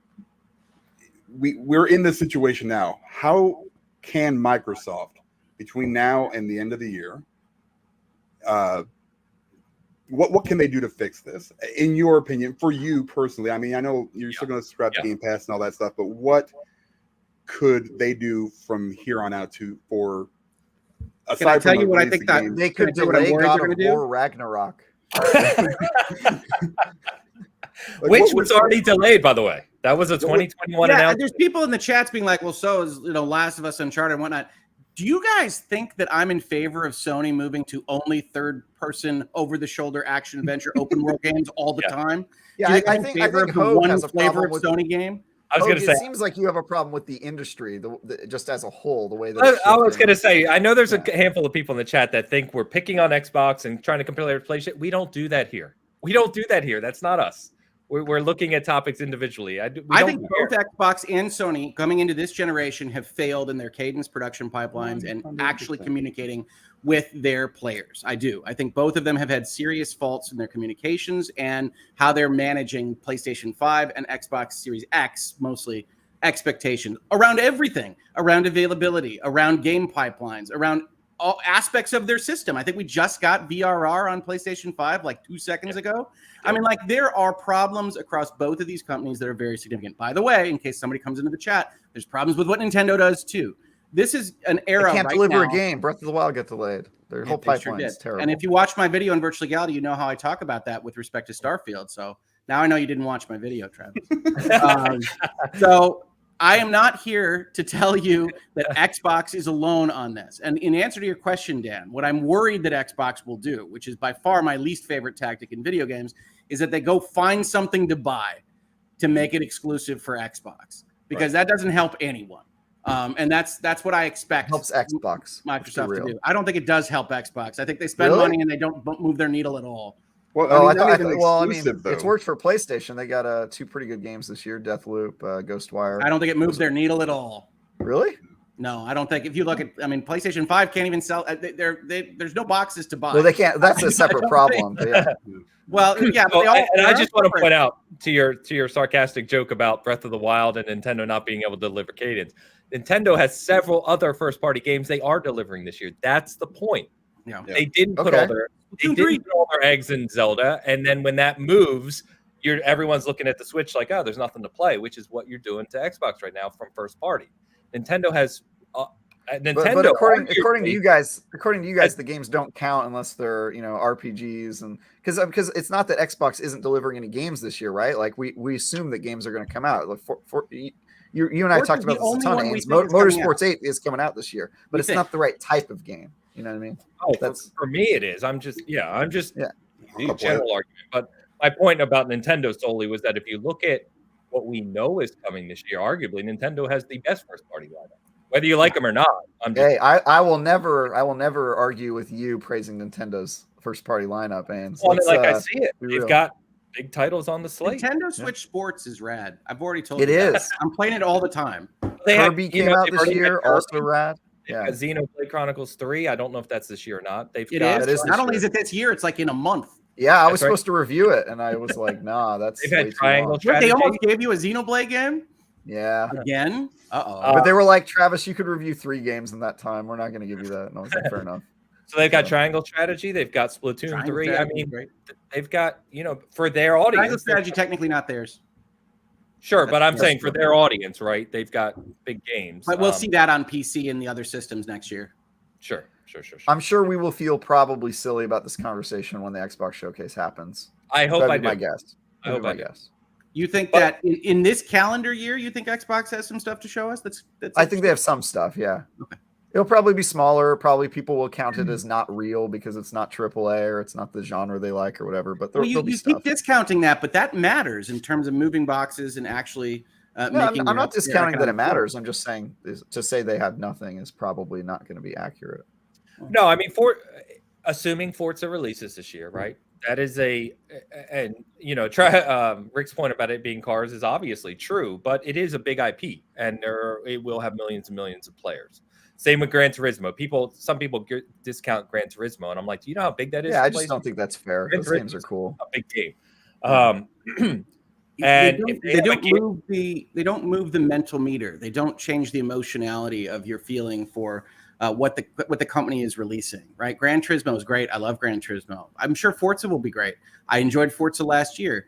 They aren't the games that, in my opinion, you remember forever and talk about later on. And if we're looking at those types of games to be released, I think both platforms have had difficulty in the recent past. Frankly, in terms of remembering things, it might be Triangle Strategy at the top of my list. And I know it's Elden Ring for everybody else. I get that. But like, you're just not seeing that kind of delivery, certainly from Microsoft, but also from PlayStation. And I think to that point, right, what we're really talking about is new IP, right? One of the biggest questions surrounding Xbox delivery has been new IP, because you bring up Halo, Gears, Forza, which always comes up, right? But Starfield was looked at as this big new IP from not only Bethesda but for Xbox in general. And if we get a fall where we see a Gears collection of Forza, as much as I will adore those games because they're some of my favorite IPs, the big question is, where are the new IPs from Xbox? And again, we know they're coming. We hear all the time they're coming, but where's the delivery of them? Not in 2022, right now. Which, doesn't really impact me at all. I've got so many games to play. Unlike Travis, I would recommend lowering your expectations for the Xbox showcase. But maybe that'll mean that they will over deliver on those lowered expectations. I'm all for lowering expectations. Let's do it. Let's actually, that's what I know about you, Travis. Travis is all for lowering your expectations. Yeah, that's why I hang out with you every Sunday. No. Yasser in the chat points out some of the games we can expect to see, and yes, some of these are absolutely true. As Dust Falls is a good one. Grounded, kind of their big, not big, but the kind of full release of what Grounded would be. You have the new Warhammer game. You have Scorn. You have Atomic Heart is one that I'm very interested in as well. So Fatboy Horror says Avowed. I don't think Avowed's definitely not coming this year. I don't think so. Although, hey, maybe. Never say never. It feels like they'd have to force it, and completely defeating Travis's proposition of making sure they're finished and good. I'm just never a fan of that. Don't force your games out, guys. Unless they're games as a service, and then you have to, like you guys were saying, Redfall. It's funny that you guys are now on that side of the argument. We're like, well, I thought that one was going to come out half finished because people. But that's more a realpolitik kind of answer, right? Like it's like that's the kind of game that gets away with it. So I would have expected them to do it. Yeah, for sure. But I don't think that they get away with it as much as you guys think. Sea of Thieves got flamed pretty hard, even though that is kind of, in my opinion, the way you would want to launch a game is you launch it and you build on it based on the community. But I think that's just a product of people not understanding gas games. So and I think one of the things we've talked about before in this kind of space too is that Xbox, at least currently, in my opinion, does a much better job of ongoing games than the other two, in terms of PlayStation and Nintendo, right? Like if you look at games like Sea of Thieves, you look at obviously Halo Infinite's going to be building for years. You look at State of Decay 2, you look at Forza Horizon 5. These are games that are ongoing living, that are getting expansions and new content continually. A lot of them free updates to these games. So I do think that's worth calling out because to the audiences of those games, some of which are bigger than I think some people realize, they're important and they keep gamers engaged too. So I think that's worth calling out as well. Yeah. They're going to keep delivering, and I think that's something we have to get used to. Is certain studios, they're not going to be putting out big new title blockbusters. They're just going to keep doing the things that keep building on the things that they've built, and I think that's important. But it's not like they're just going to build all the stuff you don't like. Like Bleeding Edge is a great example of something that didn't work out, and they were like, all right, fail fast, move on to the next thing. And then when things work, then they stick with it. Sea of Thieves, Halo.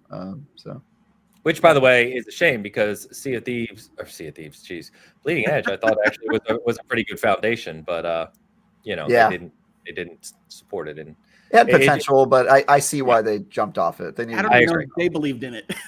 I know. That's what I felt, Hogue. I felt like they were like, we'll try it, I guess. But it was made by a small team within Ninja Theory. I know, Travis, you and I have thought that. I talked to some of those people at E3, and they were really passionate about it. But it was a small team, and it launched in kind of a bare bones state, and that hurt it. So that's and I knew it was going to be bad when I interviewed somebody on their team because I was doing coverage for it before it came out, and I was like, what is your follow-up plan for this? And they were like, oh, we're just going to kind of see how it does, and then we'll decide what we want to build after that. And I was like, this is going to tank. You were like, okay. Games as a service brain. I was like, nope, if you don't have a plan already, this is going to be real bad. So Because even when you have a plan, it usually doesn't work to plan. Exactly. So. They had no plan. They were like, we'll just see. We'll see how it lands. I'm like, oh boy. Benefit of the doubt, they got a game all the way through the production pipeline. It's like doing the Pixar shorts where you get everybody, you finish something and now you have some people with some stuff on their CV. They got a game out.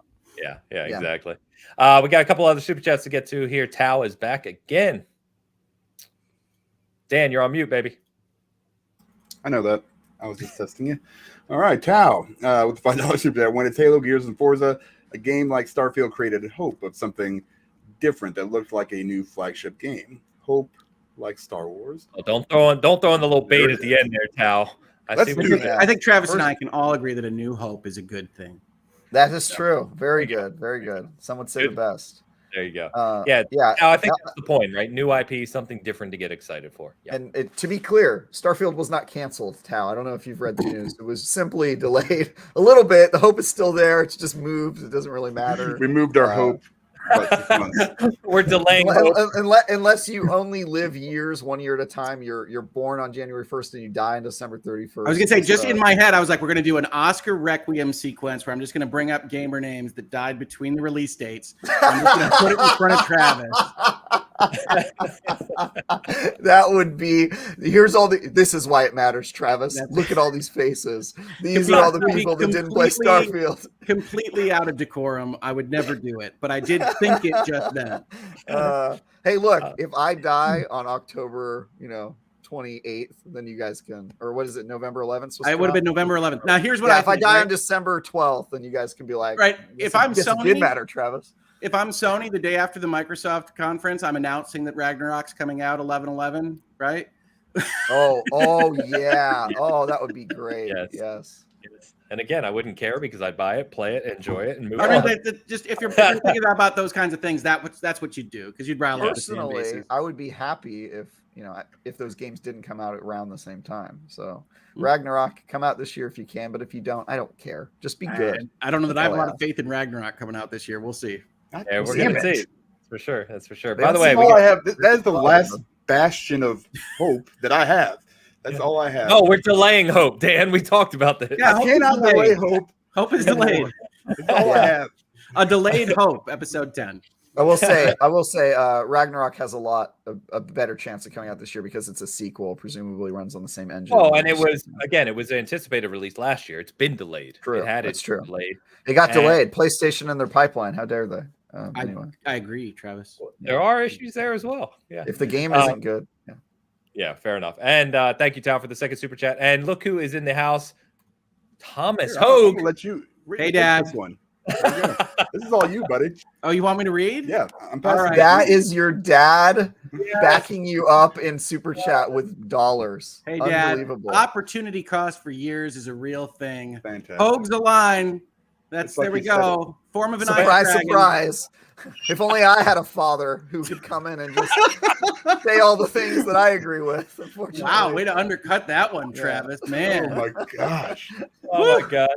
I gotta say, this is beautiful, by the one of my way. favorite episodes ever. When Hogue's a line, by the way, you've got to put that somewhere, Rick. That is like just a great title for something. All right. You have to use. But hey, Mr. Hogue Esquire, nice to meet you, sir. Yeah. And welcome. He is an Esquire. Is he? Yep. Yeah. Welcome, Papa so. Hogue. Welcome, Yeah. Papa Hogue. Good to see you. Thank you for the man. super chat. All right, we've got. Your son's very fun to play Evil Dead with. Hey, I yell at him, but mostly for the comments and the like. Well, what's funny about this, just as an aside here, because I know Dad's watching now, is that I've been doing this. I've been on YouTube. I've been making videos for 3.5 years, and it wasn't until I started covering a certain celebrity trial that my parents really, really, really started paying attention. So I'm very happy for the support, Dad. And I would be willing to bet my mom is not watching the video game streaming podcast here, but it's been great to see his face pop up from time to time. So thank you for adding to the conversation. I think we know where Travis stands now. Yeah. Does that $10 super chat count as an allowance? Oh yeah, from the parents. I think he's paying Ains to back me up. That's true. It's an allowance for Ains. That's beautiful. Yeah. He paid me and Google to back. That's right. With a few bucks over to the Google administration. And generous super chat from Mr. K. Asante. Wow. As Captain Keys, by the way. Good to see you, Cap. Thank you, Asante, for the $20 super chat. Bethesda announcing delays on Twitter seems suspect to me. Could have been after showing some whiz-bang gameplay at the show. They instead chose to rip off the Band-Aid a month before. Is their confidence misplaced, you think? This is exactly the right play for a crisis management PR scenario. You Yeah, figure I out when the agree. time is, you get it away from when you otherwise have to make a very positive goodwill announcement, and you let people metabolize this. They want us to have this conversation now and not in the shadow of their presentation. This is right out of the rule book. Yeah. For sure. I agree. with Wait a that. minute. Mom is watching as well. So I just want to let you guys know. It's right yes. down there. Mom is Yeah, watching photos. Tom Hogue says. Oh, Wow. fantastic. This So- is a level of support and family I will never understand and only aspire to by watching the Fast and Furious movies on repeat. This is Travis's saddest bit. We're getting It's to the not even a bottom bit, of it. it's the sad part. Nick This said is 2 great. Hogues versus Travis. Travis won't survive. There's now 3. There's 3 Hogues There's versus 3 Travis. Hogues. Oh my god. Well, I'll get the whole family in here once. We'll Yeah. just have a Hogapalooza. Yeah, Hogue clan gathering. Now you have When Hogues Collide and Hogapalooza. That's great. And Can Hogue we Summit. change the episode title, when you post this up there? Hogapalooza. Hogapalooza. Keep it up there, man. Thank you for that. Oh boy. Yeah, I think they already said it, right? The delay at this point in time, 3 to 4 weeks out from your showcase, is the right thing to do. Makes perfect sense. Is their confidence misplaced? I think kind of what we talked about previously with their confidence in their prior statements around delivering this game. I don't know. To me, it's fair to question that. Like Hogan, I said earlier, Todd Howard, members of his team were extremely confident that this game was releasing on November 11th, and here we are. So They were down near defensive about suggestions that they would not release on that. don't you remember? I wrote it with pen. You know what I mean? He made that clear that Yeah, no, I would argue that in respect to that super chat, if you were going to read that anyway, and I wouldn't read it anyways in terms of their confidence level. But if you were, I think that there could be a suggestion that they think that their presentation is maybe not quite as whiz bang as you might otherwise think, because you delay in advance to get in front of, we got more time. This is early. This is early stuff you're seeing, so that you don't get Craiged. Right? Like, one of the big deals with Halo Infinite's showing is that it appeared that Microsoft had no idea the reaction would be that. Like, there's no kind of indications that they were aware that what they were showing wouldn't wow the community. This is the opposite of that. This is, maybe what we're going to show is going to be polished, and we're going to have Starfield. You're going to see things about how the game is played. I expect all of that. But maybe it isn't quite as finished looking as you would hope for a game that would then be releasing in 6 months instead of 9 or even 12. Maybe they changed their plan and they just show less of the game, would be my guess, rather than showing less. Because I actually disagree with somebody said something earlier. I didn't have a chance to kind of interject about it being sort of like written already of what they're going to show. I think their stuff is done. Yeah. Yeah, I don't know that that's true. I actually had a person who's on the team that's doing that show in my house last night playing a tabletop RPGs, and he showed up late and with his hair on fire and was like, "Yeah, we got some changes." It was like one of those labored breath sorts of things. So I have no further. We don't talk business when we meet under the circumstances, but I wouldn't be as sure as you guys that it's written in stone. I think they probably are going to pull back what they show, would be my guess. And if that's true, yeah. Sorry, Travis, I didn't mean to interrupt you. I was going to say it would make sense, and I'm the one who said those shows are usually set. But to your point now, with such a major delay, right? Maybe you pull back, you show a limited amount of footage, and then you have your stereotypical Bethesda showcase in November, right, to show what's coming in March or something like that. I think that's possible. I think it's also possible that they just go with plan A and they kind of show it just to get the hype train rolling, and maybe they did the delay first. I think there's probably a better chance that they show more just because they did the delay before because that's now they can officially move the hype train forward now that they know it's not happening. But it's very interesting to me because if I don't want to open the can of worms again. Never mind. Okay. Yeah, because I was gonna talk about what you guys would expect Microsoft to do if the game is bad. Are they supposed to crack the whip and make it come out before it's ready, or what is good management? I always yield on that. That's not my job. Yeah. Your job, you're getting paid a lot of money. You're getting paid a lot of money to figure out what the tone in the room is, how those people react to either carrots or sticks. That is what you are getting paid for. That is not my job. So you're okay. Yeah, I mean, so then if they've decided, if they're good at it and it's their job and they've decided that the best move is to delay it and give it more time, is that? The best move is to get your production pipelines right early. And if they failed in that, that's not my fault either. So I guess just don't give it a release date as soon as they do. I wouldn't have given them a release date last year. No, I would never ever give a release date more than a year out. I wouldn't. Not at all. Well, they thought it was exactly a year out. Well, they announced it in June and they announced it for November of the next year. It's It's 17 months. Okay. All right. Yeah. So then I would agree with that. If the only thing that we disagree on is that they shouldn't start announcing and building hype as early as they do, then that's primarily what my video was about. Until they're more sure that a game is going to come out, I'm all for that. But I think we all agree on that. Yeah, it would have resulted in the same gap regardless of when they announced it. If they were like, all right, we're announcing it in November of last year for March or April of 2023, we'd still have the gap. It's basically just. I don't think you would. I think you would have had no announcement date last year, and then you would have had 2023 announced next month, and then you would have been fine. But you still wouldn't have gotten a big blockbuster in the fall. Well, I mean, and then this is why we talked about planning pipelines, right? So if you're not being honest with yourself, you asked how could they not know, and I think that they legitimately weren't being honest with themselves. You see this in institutions all the time. And that's one of the big problems when we're talking about pipelines and marketing and management and everything else, is that I think they weren't being honest with themselves. And then you can make changes 2 years ago. You plant that tree when you're being honest about, when 2020 hits, what did our velocity do? How did this actually affect everything? Okay, let's start to put all our ducks in a row. I'm looking at it and saying, right this second, I don't know that they reacted properly. And we will see more next month. But yes, definitely don't announce a specific day, more than a year out. That is just a fool's errand. Yeah. And to answer your initial question that you didn't want to circle us back on, I will just make a quick statement. Sorry. No, you're fine. But I mean, I think I don't want to speak for us, but I think it's exceedingly clear that it's imperative that Starfield launches in good shape. I mean, I think that's imperative for Xbox and Bethesda for that to happen. You can't launch this game in a cyberpunk situation. You just can't. And I would say, obviously, the gap is less than ideal especially if you care about the first party pipeline or you're interested in their business model and making sure that's safe. But I would say also the flip side of that is that shouldn't we be happy that there's a company out there that's willing to delay it, willing to give up that big blockbuster window where companies before have forced games out and known that they're not ready? I would say there's certain virtue in that for sure, and in taking that big blow on the chin that they knew was going to be a huge blow when they announced it, so that the game could be ready. I think their priorities are right, at least. Agreed. Yeah, agreed.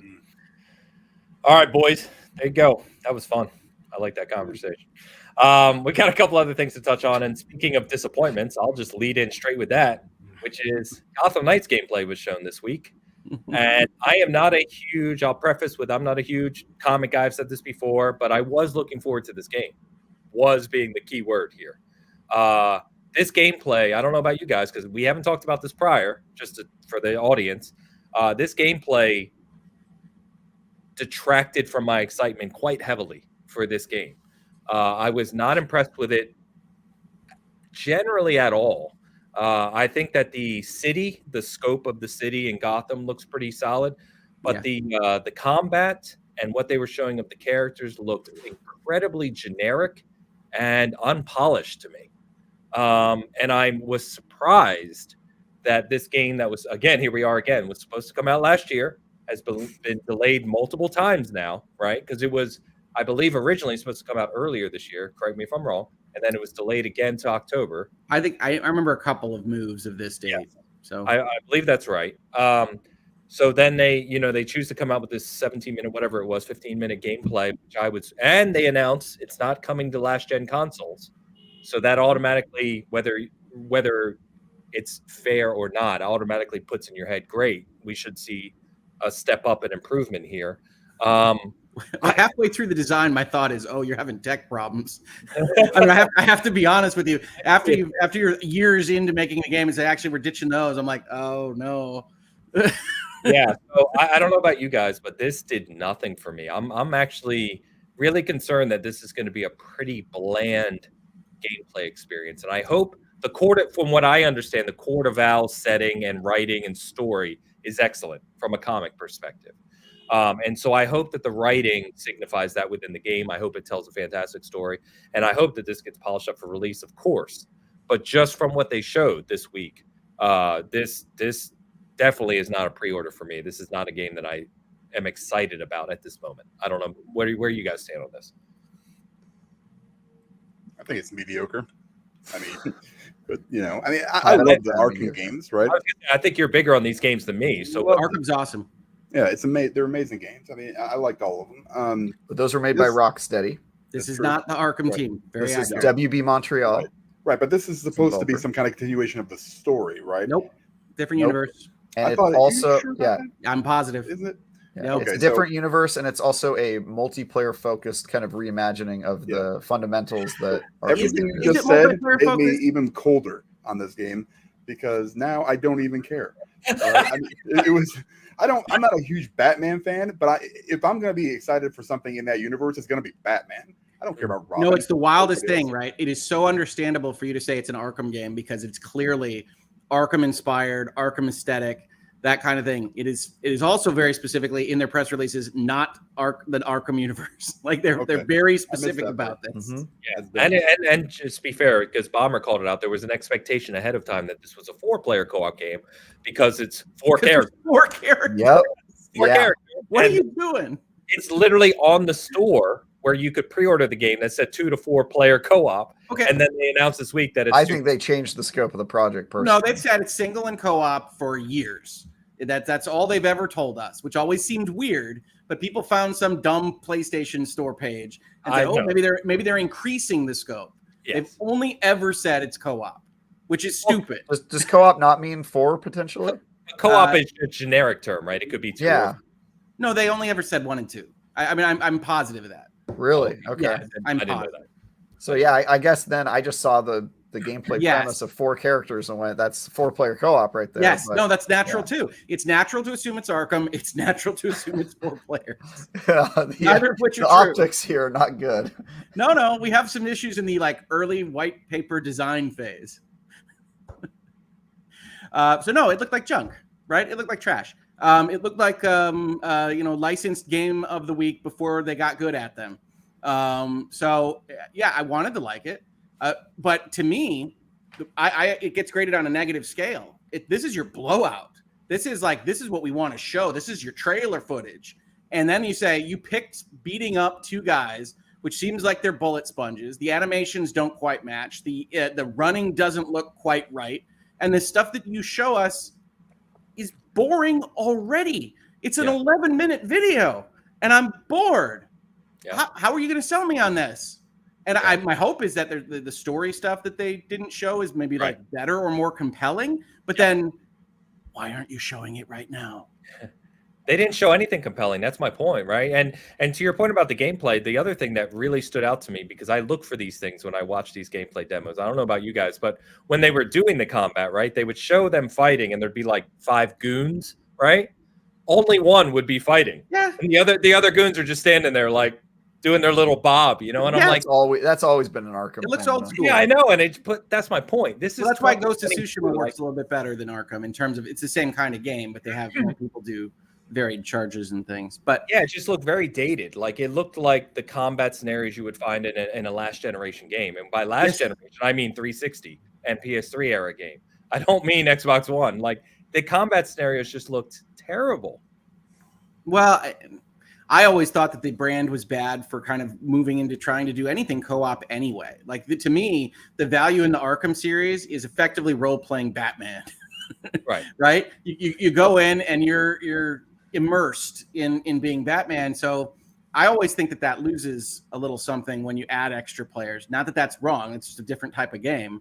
And if your value is in immersive role playing, I'm not sure I love you designing levels or battle encounters or anything else for 2 players. I mean, the streets look wider, the areas look bigger. It's like, yeah. Okay.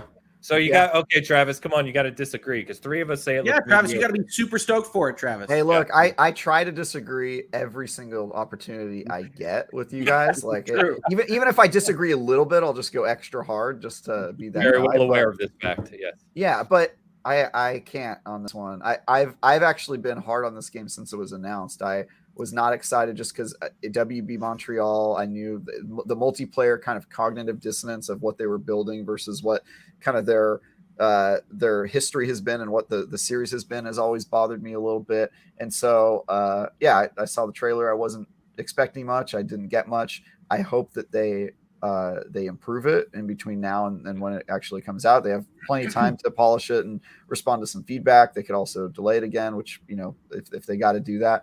But yeah, I think it's got Travis review written all over it. I was gonna say that myself, but yeah, for sure. I expect to review this one. Travis reviews Gotham. God, what the hell is it? Squad? Gotham Knights. But guess what, Hogue? It's a 2-player game. So guess who my second code's going to? I'll play with you, Travis. Yeah, get ready. Get ready for that bland. I will play Gotham Knights with you, Travis. Excellent. So the other I want to play I found a interesting game with you. I want to hear from you guys too, because I talked to Joe and Luke about this on Cast. Was we saw Rocksteady's game, which is Suicide Squad, right? We saw that a few months ago, which has now been delayed to. Have we seen Suicide Squad in any real fashion, or is it just a CGI video? No. What are you talking about? We saw gameplay. We saw gameplay of that. Am I missing? I didn't see gameplay of it. I can't. Unless I'm misremembering. If there was I've seen the one with them on they're on like the rooftop and they're like yelling at each other. That's CGI. all I remember. There's a CGI trailer. Yeah. Yeah. Chat can correct us because I'm just gonna look that up. But, I'm losing my mind. But if I did see it, I just don't remember. Okay. I certainly did not see gameplay of that game if it does exist. Yeah, we got a comment that there's 100% gameplay. So. Yeah, okay. Really? I was gonna say, you guys are making me think I'm crazy. Like I literally don't remember. I don't remember that either. Okay, well, anyway, the point I was simply gonna make is that we saw what that game looks to be in terms of game. Because don't you remember a lot of us were saying, "Oh, it looks like really fun comic-based Sunset Overdrive." You guys don't remember that conversation? Oh yeah. I might not have been here yet. Oh, that's true. Hogue might not have been on the show yet, but we definitely discussed it. Anyway, the whole point I was going to make. What happens in it is that must be a bad sign, huh? The whole point I was going to make is that gone. That gameplay looked far more interesting to me than Gotham Knights, and that game's not coming out till next year. So that's where it doubled down on my concern for Gotham Knights. But okay, yeah, I mean they seem is to that be game single player, I assume.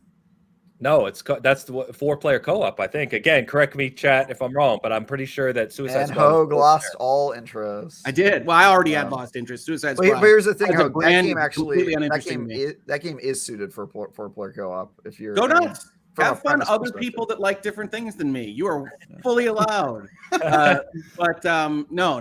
To me, the loss of. Imagine you're Batman, have this awesome single player experience in the city and story, and exchanging it for the freaking Suicide Squad 4-player co-op experience. That is an almost immeasurable loss in my interest. I know they're nodding in agreement with you. Yeah. Dan's just like, no, it's exactly that though, right? Like, I mean, it's the Morbius of video games. Like nobody cares about the stupid vampire doctor played by Jared Leto. Become a thing. I mean, it's something that nobody cares about. You want to see Spider-Man, maybe Venom. That might be all right if it wasn't. Well, Rocksteady was rumored to be doing Superman, and then it's like it turns into Suicide Squad. It's so bad. Kill the Superman. It's the opposite. Yeah, it's Suicide Squad. Kill the Superman or whatever. Yeah, I love that. Kill the Justice League. I'm sorry. Kill the Justice League. Kill the Justice League. Yeah. So Go nuts. Have You know why? It's enjoy. because they probably tried making a Superman game and they got so frustrated. They're like, you know what? I wish I could just kill this guy. I wouldn't doubt it. Yeah. I don't know. It's This already video got the game is mechanics. impossible. You're an I thought invincible Suicide character. Squad looked really good. When we're done the show, go back and watch that because I thought that looked quite good from what they showed. Yeah, I but must have we'll missed see. it. We'll see. I will All watch right, it because I couple feel like super I chats. have. Yeah, you guys missed something. You guys, I swear, you made me think I was losing my mind. I'm sorry Uh, about that, Ains. I don't think Geo I see it. again with the €5. Arkham Origins, I'm sorry, was WB Montreal. Suicide Squad will be Arkham Universe and looks so much better. Arkham That's Origins, what by the way, is good. That is a good game. So it's interesting that Gotham Knights, I'm just going to say Gotham from now on, looks so not good. But maybe, we're 6 months out. It's all polish. Maybe it'll get better. Yep. Optimism. Is that generally agreed on this panel? Arkham Origins is good. I kind of thought that was not a great game. Arkham Origins, I think, is a good game. Yes, you don't all have to agree with me. I can't Which one speak was to it. that? I haven't played it. Really? Arkham Origins is the Batman Year One Christmas winter. It was Arkham like Origins, it was that like was the the good one. offshoot game that WB Yeah, the offshoot one, made yeah. while Rocksteady was making. That was made by WB Montreal, the team that's working on Yes. Gotham Knights. So yeah, I think if you played those games, there's a quality gap between, in my opinion, Arkham Knight main. To your games point, and Arkham Travis, Origins. that's what I always heard from the people who do play those games is that was a drop off. Yeah, and also it was one of those weird ones where it came out on the 360, I think, only, and then the other Arkham Knight game came out on the Xbox One, and so they were kind of doing that thing where they were delivering different experiences for different console generations. I don't really think there's a drop off between Origins and the games. In fact, if I were to place them in order, I'd probably have Origins above at least one of the main Arkham games. I love when we Arkham have Knight these is your conversations. guess, right? I love when we have these I'm conversations. not saying we're not going into Mass Effect land. Oh, come on, let's do it. What do you got? No, because the one I like the least is the one people like the most. How about that? You don't like Arkham City? I love that we can talk like that, Travis. I love that I don't even have to say anything. I do like Arkham City. I think Arkham City is a disjointed plot, and it makes no sense over a long run. Why do you It has a nice ending that people remember. It's primacy and relevancy, right, or recency, right? It has a pretty good beginning, and it has a great ending, and the middle is just a mess. I love this because we literally have Keosante says Origins was very good. It is. Literally the next comment from Fat Boy Horror, Origins was terrible. That's what we can do as a chat. That's what Bitcast brings to the internet's table is immediately consecutive chats that do that every episode. And also, we lost us a viewer. Somebody says that they heard I don't like Arkham City and they left. So I know that's Steve, by the way. No, but again, say I don't like Arkham City. I like all four of these games. I think Arkham City has the most meandering, messed up plot. Okay. Hurting his I heart. agree. I'm on Hope's side on this one. Oh, 2-1. I can't speak on them. You didn't play any of them, really? No, I played what's Asylum. I played Asylum for a little bit, and I played City for a little bit. That's it. I haven't gone through that. Asylum is one of the best Metroidvania games ever made. Yeah, it's a gap, and it's one of those gaps you have in your gaming portfolio. That's one of mine. Those games. Wow. Tal says, by the way, well, Dan, you got this, but Tal back again. Very generous today, Tal. Court of Owls, City of Owls, and Death of the Bat Family are 3 great volumes of comics. It makes me sad that the game might not live up to the comics. 100% agree with all 3 of those comics. Also, read Hush if you haven't. Fantastic Batman. I've seen that Buffy episode. Does that count, Travis? Yeah, of course. Okay, thanks. Yeah, absolutely. 100%. It's like eating tofu. Just same kind of deal. Call Hush. Yeah, it's called Hush. For sure. Yeah, the comic guys I know who are really into, obviously, comics in general have always said these are fantastic. So I think that's where some of the hype for that kind of core community came from for Gotham Knights, knowing that it was playing on the City of Owls kind of storyline. So like I said, I hope it does. Court of Owls is like one of the best ideas in Batman, and they don't do it right in games, unfortunately. I honestly am unfamiliar with the idea. That might make Gotham Knights at least worth exploring. Yeah. For me. It's basically Gotham's Illuminati, and it's pretty cool. Yeah. It's like the power behind pictures of the owl masks. Yeah, exactly. Yeah, it's pretty sweet. Cool. Well, we'll see. Again, I think there was a lot of mixed opinions after this gameplay trailer. And again, it's funny. I want to be excited about it. Me too. I do too. And I think it's funny, Hoke, how you mentioned this earlier about when we were on the Xbox topic about kind of this, for lack of a better word, naivety from you mentioned about Halo Infinite, like the team seemingly not knowing that what they were about to present would get mixed opinions. And the Gotham team or the WB Montreal team seemed to be the same way. They were super hyped about showing this, and then they showed it super hyped, and then I think some of the opinions came back It's really an odd trailer to me because they do go into, I give them credit for this because I wish more companies would do this, actually showing what the game might look like to play for like 5-minute sequences. The problem is the sequence. Yeah. And so I want to give them credit because it would be so easy to take some of those things, skidding around the corners and fighting the truck, and then like just even some of the finishers, and make a gameplay type trailer that just felt exciting the whole time. So they didn't do that. So I think I do want to credit them for it, but I don't know how you could be putting that out and thinking that this is going to wow people. Yeah, I don't know either. Ethan DeVillers, good morning, man. Good to see you. He said, Gotham Knights, he said the gameplay demo video has 23,000 likes and 21,000 dislikes. I love it. So, see, now I'm more excited to play with you, Travis. A good divisive game, nothing better. I love how we're just accepting that I'm going to review this game. It's very upsetting to me. It's a fait accompli. The lock, yeah, for sure. No doubt. A couple other things. So Dead Space, not much to talk about it, but just the fact that we got a release date, at least as it stands today, of January 27th for the Dead Space remake, which I don't know about you guys, is sooner than I thought we were going to get this, assuming it releases on time. They were aimed at this year. They were originally aimed at this year when they first talked to us about it. So I think that's just a short slide. Okay. All right. Fair enough. I'm super pumped for this. Dead Space is one of the GOATs, in my opinion, of kind of original survival horror and kind of a new take on it. So I'm really excited for this. I hope it obviously lands well. Every time they say they're going to improve the story, I wince a little. So that's the only thing that I'm concerned about. I think a graphics overhaul for Dead Space will be great. Much like Travis's camera graphics overhaul this whole episode. I assume he's been taken over by the Evil Dead on occasion. I don't know what's going on, man. It's weird. You remember I used to get that same thing where it would flicker? Yeah. Yeah. I like it. No, it's like Samara's going to come out of the well over there. I'm keeping my eye on him. I like that reference. That was a good reference. Nice. I think Dead Space is a perfect kind of property to bring into like the technological now. But I really don't want them touching basically anything out of its, baseline plot and character beats. So we'll see. Yeah, we'll see. I do think there's a lot of room for improvement in the story. Okay. We remember the good things about it because at the time there weren't a ton of games that did story well, and we kind of had standouts for it. In my opinion, what year do you think Dead Space released in, Travis? I mean, let's be honest. There were great games with story, but they were outliers, and we were always like, "Oh my god, this game had a great story. They managed to do it." That's the era of the 360 generation, in my opinion. But I think there are opportunities. But the question, of course, is, are they the team to improve it? Are they, do they know what they're doing? Because one man's improvement is another man's. Is it Motive? Am I right on that?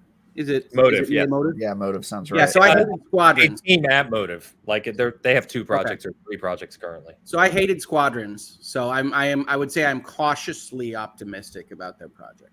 Yeah, that's fair enough. But yeah, I'm excited. I also really liked all those games. I'm excited to wade around in my necromorph soup that I create in that game.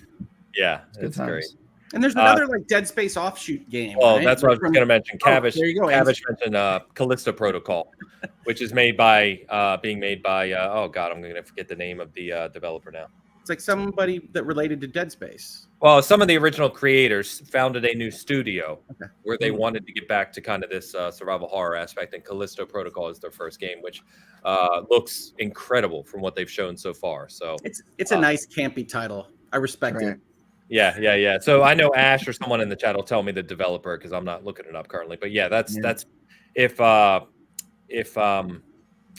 you enjoy Dead Space. Sorry, I lost my train of thought. If you enjoy Dead Space, Callisto Protocol is definitely one to keep your eye on for sure. Nice. I just like good titles. Protocol could be a horror game, could be a 4X. Yeah. And I just like Studios. That's it. By the way, thank you, Ash. Nice. I just like successful developers starting up their own studios. It warms my heart. Oh, I love seeing Nothing that. makes me happier. Nothing Travis and I agree on more than the entrepreneurial spirit and folks following their That's dreams. true. God dang. Glenn Schofield, thank you, Jupiter. Appreciate Okay. you guys, man. Yep. My mind is lacking this morning, so thank you. So, guys, this is one to get excited about. I think all four of us will be excited for. Is that the sequel to Jedi Fallen Order was talked about this week? Is supposedly called Star Wars Jedi Survivor, and is scheduled according to EA's earning calls and kind of their map of title releases for the first quarter of 2023. So likely a February or March release. Are you just guessing at that, Ains? That's one of the unnamed games? What happened, to give context here, is they had their earnings call with their And they had mapping. the 4 games. Yeah, they had the mapping, and then the people who are kind of in the know, you would think some of the insiders, including I believe Jeff Grubb first talked about it, and a couple others corroborated with it that this is their first quarter release they were referencing. Yes, Nice. I thought all the hidden ones were fourth quarter. Am I wrong on that? I don't know. All I can confirm is that this is the one they definitely confirmed was a first quarter release. In fact, I think it was Jeff yesterday or day before said February or March is what he's talking to people about. I yield to the Beautiful better information. And when I said fourth quarter would have been fiscal anyway, that just would have been second quarter calendar time.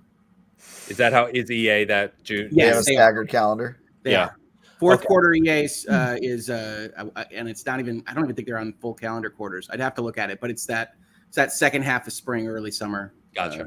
Period. It's like December to February, or is it January to March? I'd have to look at their financials report. It's not a pure June 30 end, I don't think, but it's around there. Yeah. Got it. I hate anyway, this is I just say yeah. I've never understood fiscal quarters. Every company I've worked for has had different fiscal quarters. Travis, I've never understood it. When there's I hate it. when there's seasonal upswings, and Yeah. especially in video games when they happen at the holiday period, there's usefulness in making sure that you can make your tax strategies go and understand what those numbers are in the middle. Yeah, no, I get the concept. I don't know. It seems like It's really insane annoying. to me. Yeah, Fiscal year, I think right now, a company I'm at is Q2 fiscal year 23, and I'm like, cool, yeah, it makes a ton of sense. That it's really fun when I have to write the earnings reports for like the site, right? And it's like this is fiscal year, and each company has different ones, and I'm like, oh Jesus, let me look this up real quick. Like, yeah, dude, that's right. so irritating. Anyway, but anyway, this game is obviously Star Wars Jedi. If you weren't aware, Jedi Fallen Order actually passed 20 million players. It was Respawn, the world's best deal. EA spent $400 million on Respawn, and they have however many billions from Apex and Star Wars on top of it. Good job, EA. Yep. Yeah, they're running the studio pretty well. Delivers, like, what's his name? Oh my God, Vince. He just delivers. I mean, Zampella, he just does. So. Yeah. Anyway, this game is going to be big. I hope it. There were a couple qualms I had with the first one, though. I really enjoyed it. Really liked the game, but I had some qualms. And I hope was it Cameron Monahan by any chance? Was it Cal Kestis? Did you just want to punch him in the face the entire time you were playing as him? Oh, I like that. Yeah, he was. I hate the name. And yes, I found him. Come on, it's Star Wars name. Cal Kestis is a terrible name. I want to punch him in the face. But no, I will tell you this: the biggest problem I had with Fallen Order was just kind of jankiness on interacting with geography and geometry, and just a general lack of polish. But the ideas are great, and it had a good beginning and a good end with the muddy middle. And fix the map. The map is the worst. Horrendous. The map is terrible. I'll give you that. Yeah. Yeah, the map is the worst. I love that game. I think I 100% of that game. So good. I love that game too. So good. I loved it. So let me ask you guys, one of the biggest, we talked about qualms. You talked about the protagonist, the map, everyone agrees is. I like the protagonist. Y'all are crazy. I mean, he was a little bland, but Mm-hmm. apparently that wasn't a choice. If you guys were reading the news, It wasn't about blandness. I mean, yeah, he was boring. He was just boring. He's boring. Yeah. He was in every win. You know who else is boring? Luke Skywalker. It's true story. That's it. I'm done. I'm putting 2 hours. Is he not a boring farm boy? Is he not? All right. Let me ask you this. One of the other qualms I had was a couple of the levels I felt they tried to go with the whole Dark Souls kind of level design, right? Where you can unlock shortcuts and circle back. I didn't think it was done extremely well in that first game. It was like babies first. convoluted. Correct. It felt like their first attempt at it, and an admirable attempt, but one that didn't really land. So I'm really hoping that they do a better job with the actual level layouts. Oh, I think we got a great shot at an Assassin's Creed 2 type jump. Like that's always my example of quality, because I thought their baby's first version was better than most, but I don't think it got nearly as much criticism as it should have. But yes, I expect this second game, even though I don't like the title Survivor. Me neither. That's my first nitpick about this game. Don't like the title at all. The title is not good. But yeah, Jedi Fallen Order is such a evocative title, and Survivor is not. But yeah, I anticipate a big quality jump. Yeah, I hope so too. Let me get the super chat from Tao, because it is Bitcast, and you know what that means. We have to mention Anthem. Anthem died, so Respawn can fly. Pour one out for Anthem. I miss you, buddy. Miss you, So baby. it is my $20-something. I feel like do you ever feel like you walk into like the middle of a therapy session with these guys? Like some stuff happened before you and I were here, and they had some Anthem. True. Yeah, It's true. I actually can't fathom people being attached to Anthem, but I'm Me glad that neither. I can see it in the wild. Both of you watch yourselves, okay? You're I'm walking on moving. ground. I here. can't imagine it. I'm sitting back. Yeah. No, we're walking on this group therapy session and calling what Judgment they're grieving free zone. over ugly. Yeah. We're not. Travis and I aren't judging you. It's just hard for us to believe. We're not judging you. We're just making eye contact from across the room and going. You came into our therapy session and said, "Oh, just man up." Yeah, for real. Yeah, for sure. But anyway, what do you guys think, man? You pumped for this one? I would presume all of us are pumped for this one. Yeah. This will be solid. Solid. I'm very excited for this one. I think the title is bad. That's really my only note at this point, since we haven't seen anything. But studio's great. I think the 1.0 they made was awesome. Just a great game. So is Jedi part of their title? Is it Star Wars Jedi Star Wars Jedi Survivor? Survivor. Yep. Oh, which is interesting. I've always said Jedi Fallen Order.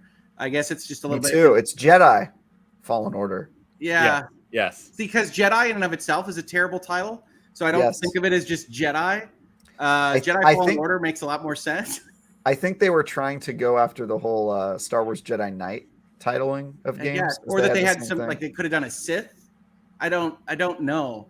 So because it's a weird title. It doesn't matter. It is a weird title, but the Jedi Knight games had the same problem where they'd be like Jedi Knight Outcast and Jedi Knight, Academy. And so you got Steve in chat saying it's Star Wars : Jedi Survivor. I don't think so. Jedi's before the colon on Fallen Order.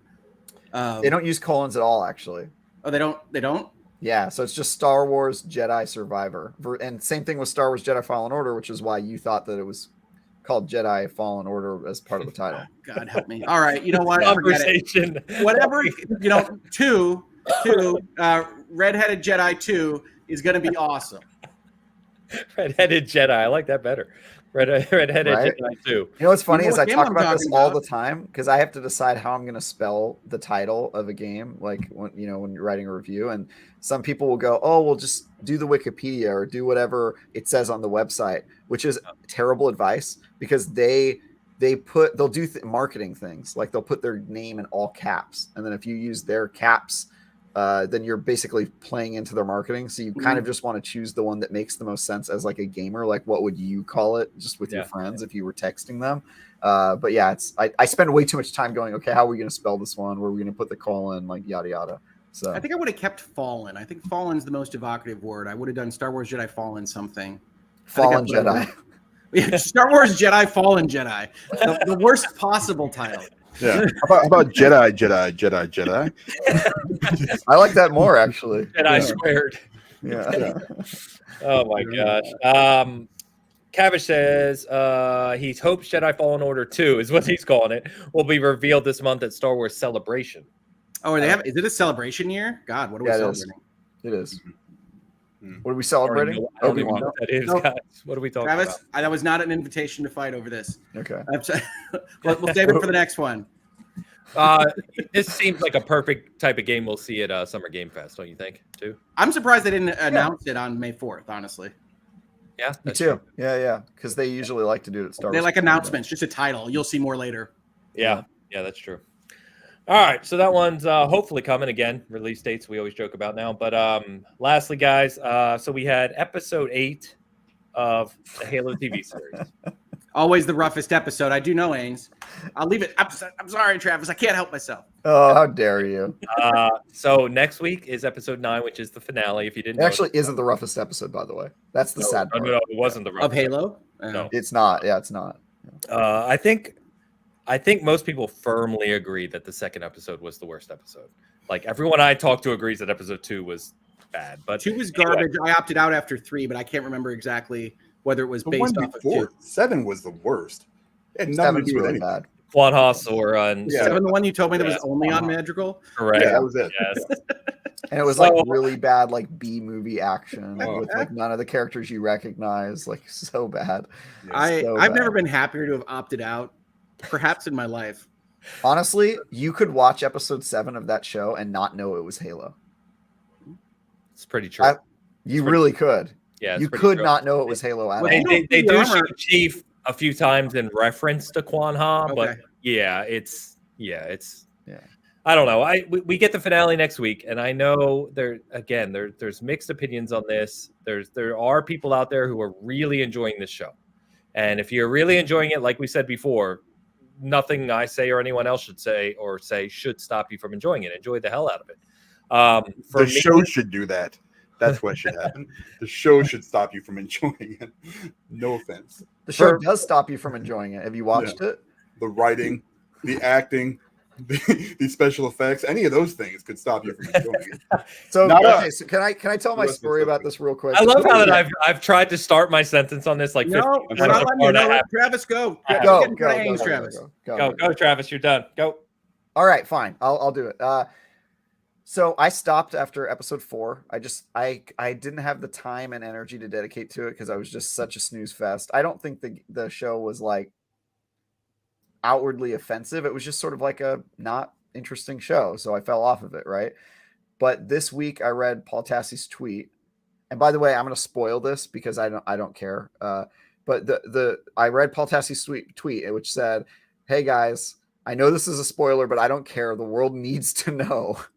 In episode 8 of the Halo show, Master Chief has sex with a prisoner / Covenant spy while Cortana watches, and it appears to cause the fall of Reach."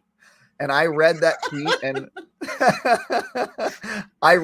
tweet and was like, I now have to watch this show again. So I went back and I watched the other 4 episodes of the show. I went and watched episodes 5, 6, 7, and 8 to catch up on the show because I was fascinated by what was happening in that show, and I had to know. So I am now fully caught up with the show, and it is a disaster, I must say, having watched the second half of the episodes right now. I am amazed and appalled at the path that they chose to take with the show. Out of all the stories you could tell in the Halo universe, and it is now I have to watch it because I'm fascinated by it. It's just so fascinatingly bad. I just have to see how it goes. So I was listening. I apologize. I was taking care of some Hogan might be clowns. muted, by the way. Clowns in our chat.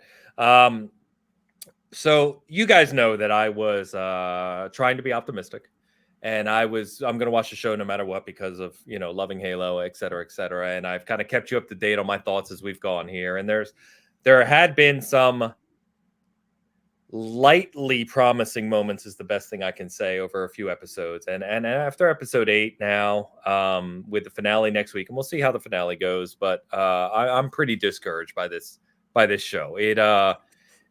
I think you said it best, Travis, and you and I talked about this offline. But when you think about, I think some of the people who like the show point to people like me and say, you expected it to be like the games, therefore you don't like it. And that's not what I'm saying. I knew this was outside of canon. I knew this was something else. I'm okay with it being something else.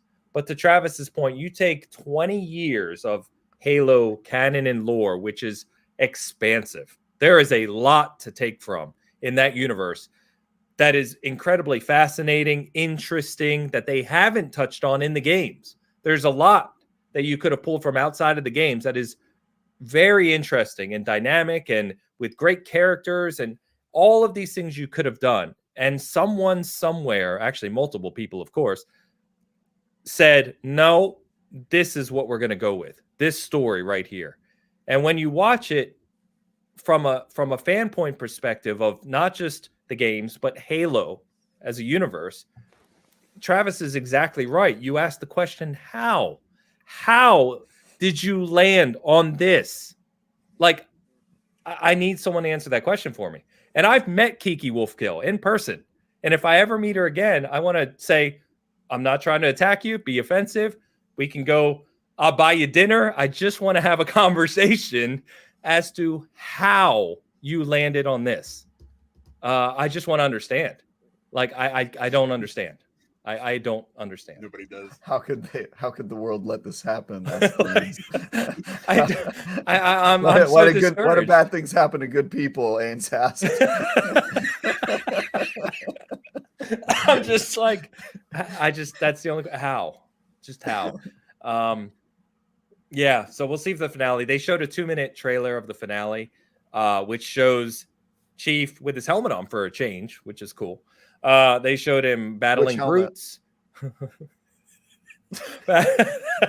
Battling brutes. They showed a lot of action in this 2-minute trailer of the finale, and I'm thinking to myself, if we get an awesome action scene in the finale, like it just the build up that they were trying to do, that I think they're doing over the course of these episodes, is just not good. They know it's trash. They fired the showrunner. They know what they put out. They did. Yeah. Yeah. So they know what they did. I don't know. No, I'm done. To me, people criticizing for it's not the same as a game. I hear that all the time. And I watched the first 3 episodes. We talked about this when we were talking about those episodes. But the very first job of an adaptation is not to copy everything that's in the other version of the story. It is to figure out what the core of that story is. The beats, the theme, the tone, whatever it is. What is the core? What makes it Halo? And I think they didn't just skip that step. They maybe figured it out and said, we're going to do the opposite. We're going to burn it in a fire, and we're going to figure out a different tone entirely to present to you. And that's where I objected. It's like, oh, we've got some nice armor. That doesn't make it Halo. And so, yeah, that's all I can add to this, because I really did opt out after episode 3. But yes, I saw the Paul Tassi tweet. I saw the IGN article. I saw the stuff that went out around episode 8 here. And I said, Dude, I had to watch it, man. It was just I was like, what? Dan, did you catch up? Did you watch all 8? Yeah, unfortunately I did. The problem, like, okay, so I am very surprised you actually spent time. Yeah, me watching too. This, yeah. Me too. well, I don't have a whole lot going on, to be honest with you. So I mean, like the only episode I didn't really watch was the Quan Ha episode. Yeah, like I sat there and I was like, I hit play. I was like, all right, and I kind of fast forwarded, and I kept fast forwarding. In 5 minutes, I was at the end of the episode. Okay, I was like, I saw no Chief. I said, none of this interests me whatsoever. So I was like, nah. Last episode, sat down and watched it. I regretted it almost immediately. I mean, the problem is, and we've said this before, there's so much other good stuff out there that you can, be taking in, and it's just, they shouldn't be doing this anymore. Like any kind of video game, it just doesn't ever translate well. It's never going to translate well. We need to stop. Stop. There is nothing good. No, don't make them win. You can't lose faith on that stuff. Oh, yeah, you're gone. We've delayed hope again. You definitely can lose faith, though. No, the can there is the aspirational shouldn't, right? I mean, we're not a year removed from Arcane, which is fantastic. Didn't they just announce another video game adaptation coming to like something? I think Resident Evil Netflix is still working. No, God, not that. Oh, can't wait for that. Like, it was something new that was coming to. I'm not sure exactly where it's coming. It Takes Two is in development. No. Yeah. Oh, It Takes Two. Last of Us is being filmed as we speak. The Last of Us at least looks, by all accounts, to be just directly copying from an already cinematic That's fine. game. So that might work. Cool. Do they have just zero creativity? Why are they copying books? I don't know. I mean, the shots are all like straight up copies. So it is interesting because we might actually see like the two sides of the coin, right? We might actually get Halo going and doing whatever, and we might get Last of Us being like, actually, I don't really just want to watch the cutscenes with the Mandalorian in them. So we might wind up with getting both. And then everybody Yeah. will yell at everybody saying, "What? You don't even know what you want." It's like, yeah, I'm not in the business of developing Alan Wake, shows, but I that's don't the want one. those. Well, and they're making a BioShock film for Netflix. Remember? Yeah, We did talk that got about announced that. a while ago. That I has think no- that's doomed to No me. risk Like, of failure there. yeah, you cannot do BioShock like that entire premise. Yeah, it has to be a video game. Oh my god.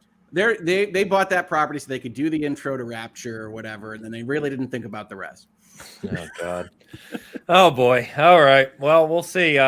We'll talk a little more after the finale Alan next Wake. week. AMC's Oh, doing Alan Wake is coming to AMC. I feel like yes. Alan Wake could be a movie though. Weirdly. Alan Wake could work as an adaptation for sure.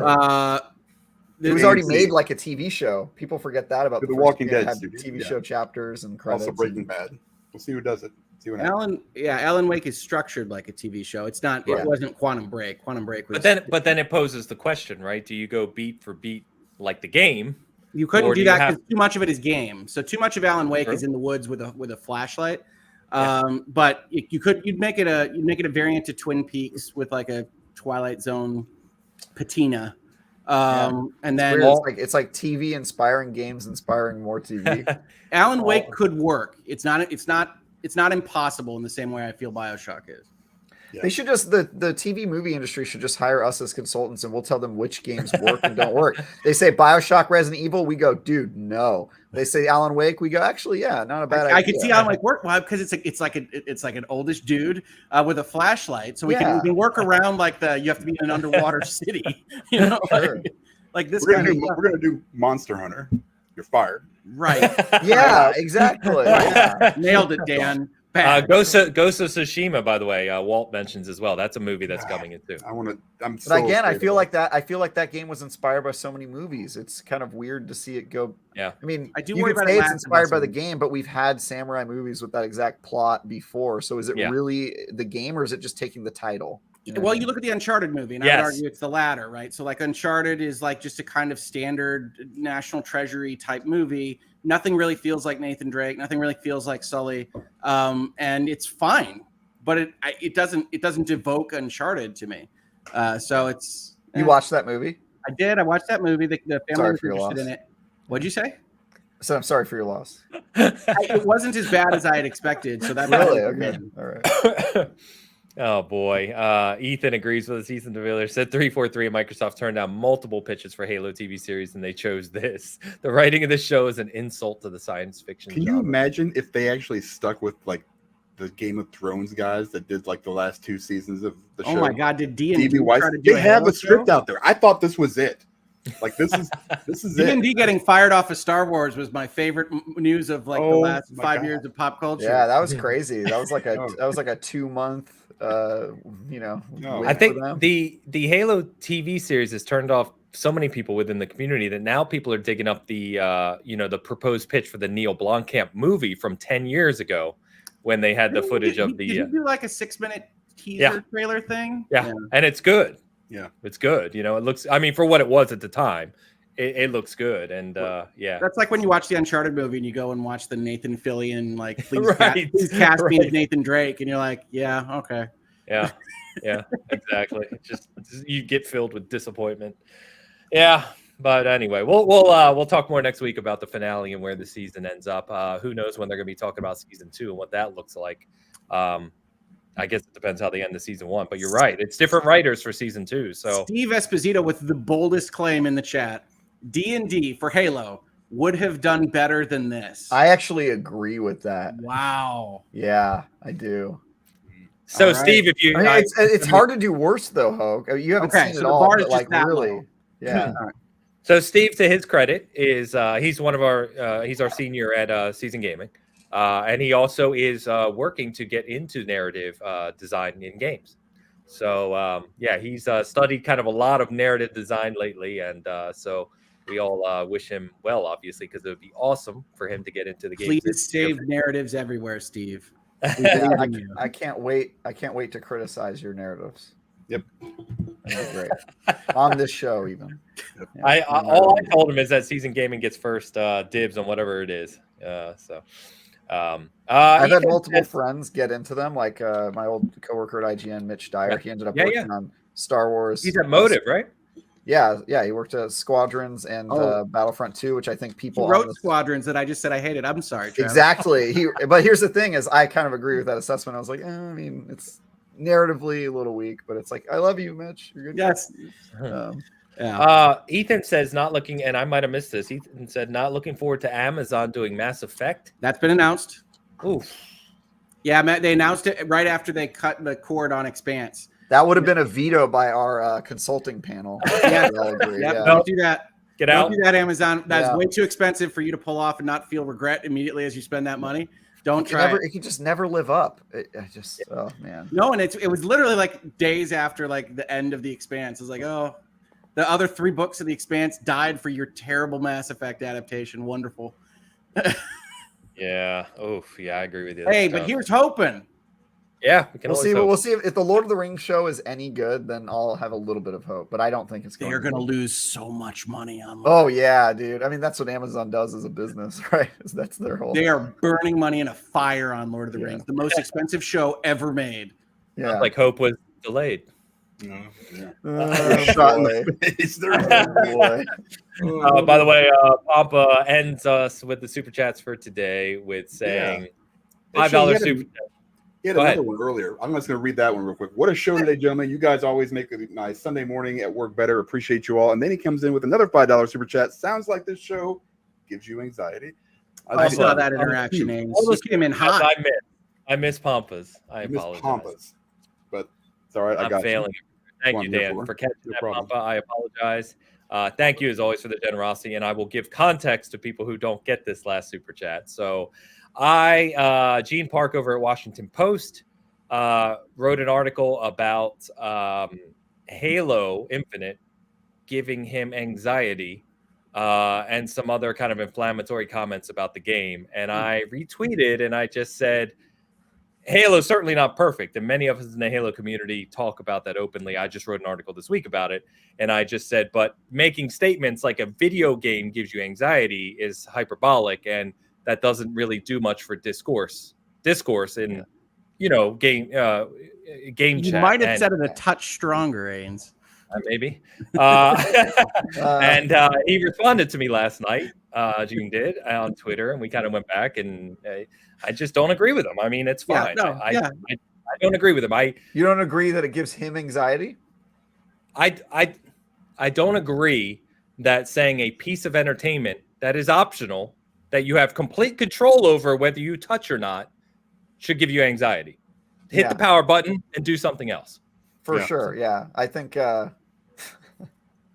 it's I like some my hand personal in fire problem. all the I guess time, if we're just tweeting all of our personal problems as news articles, that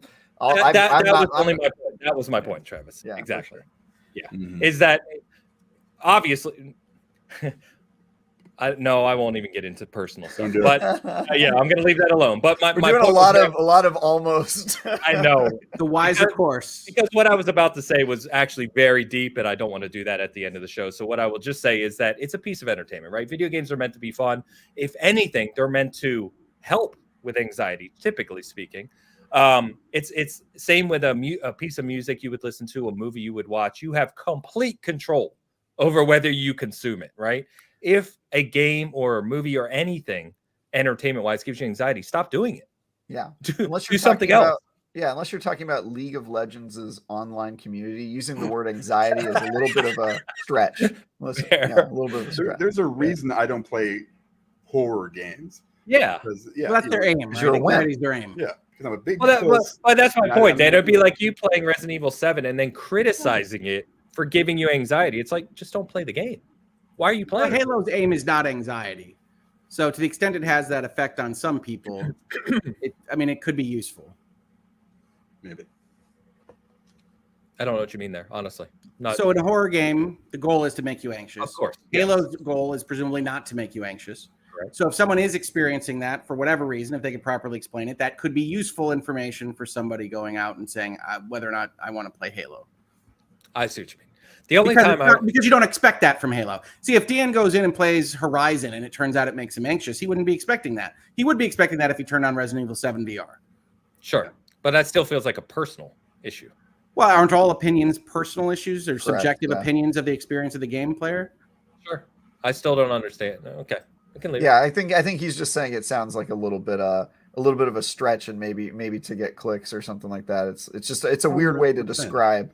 Yeah, it's like if you have criticism of Halo, that's fair. A lot of people do, right? Let me go into the things. Was the Go ahead. article about the content delivery system and the lack of content and that sort of stuff? Was that what the anxiety was Partially. about? Yeah, partially. Yeah. Yes. So to me, it's like taking something pretty mundane, which is like games as a service, having like slow rollout models, and then turning that into like I have anxiety about this game is a little, kind of makes you laugh. Or at least me. I'll be like, okay, well.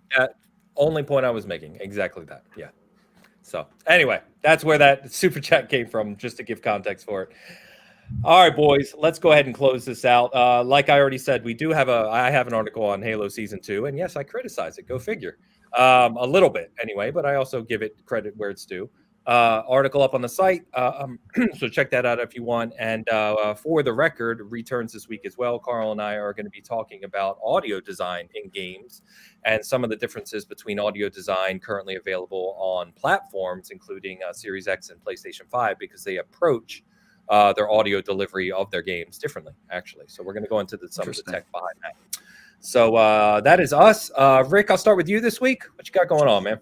Sure, I got a ton going on. You will definitely be able to find me on the Legal Bites YouTube channel, basically at all hours of the day for the next 2 weeks, covering the internet's favorite topic, Johnny Depp versus Amber Heard. We're doing some cross-examination of Amber Heard this week. Everybody's very excited.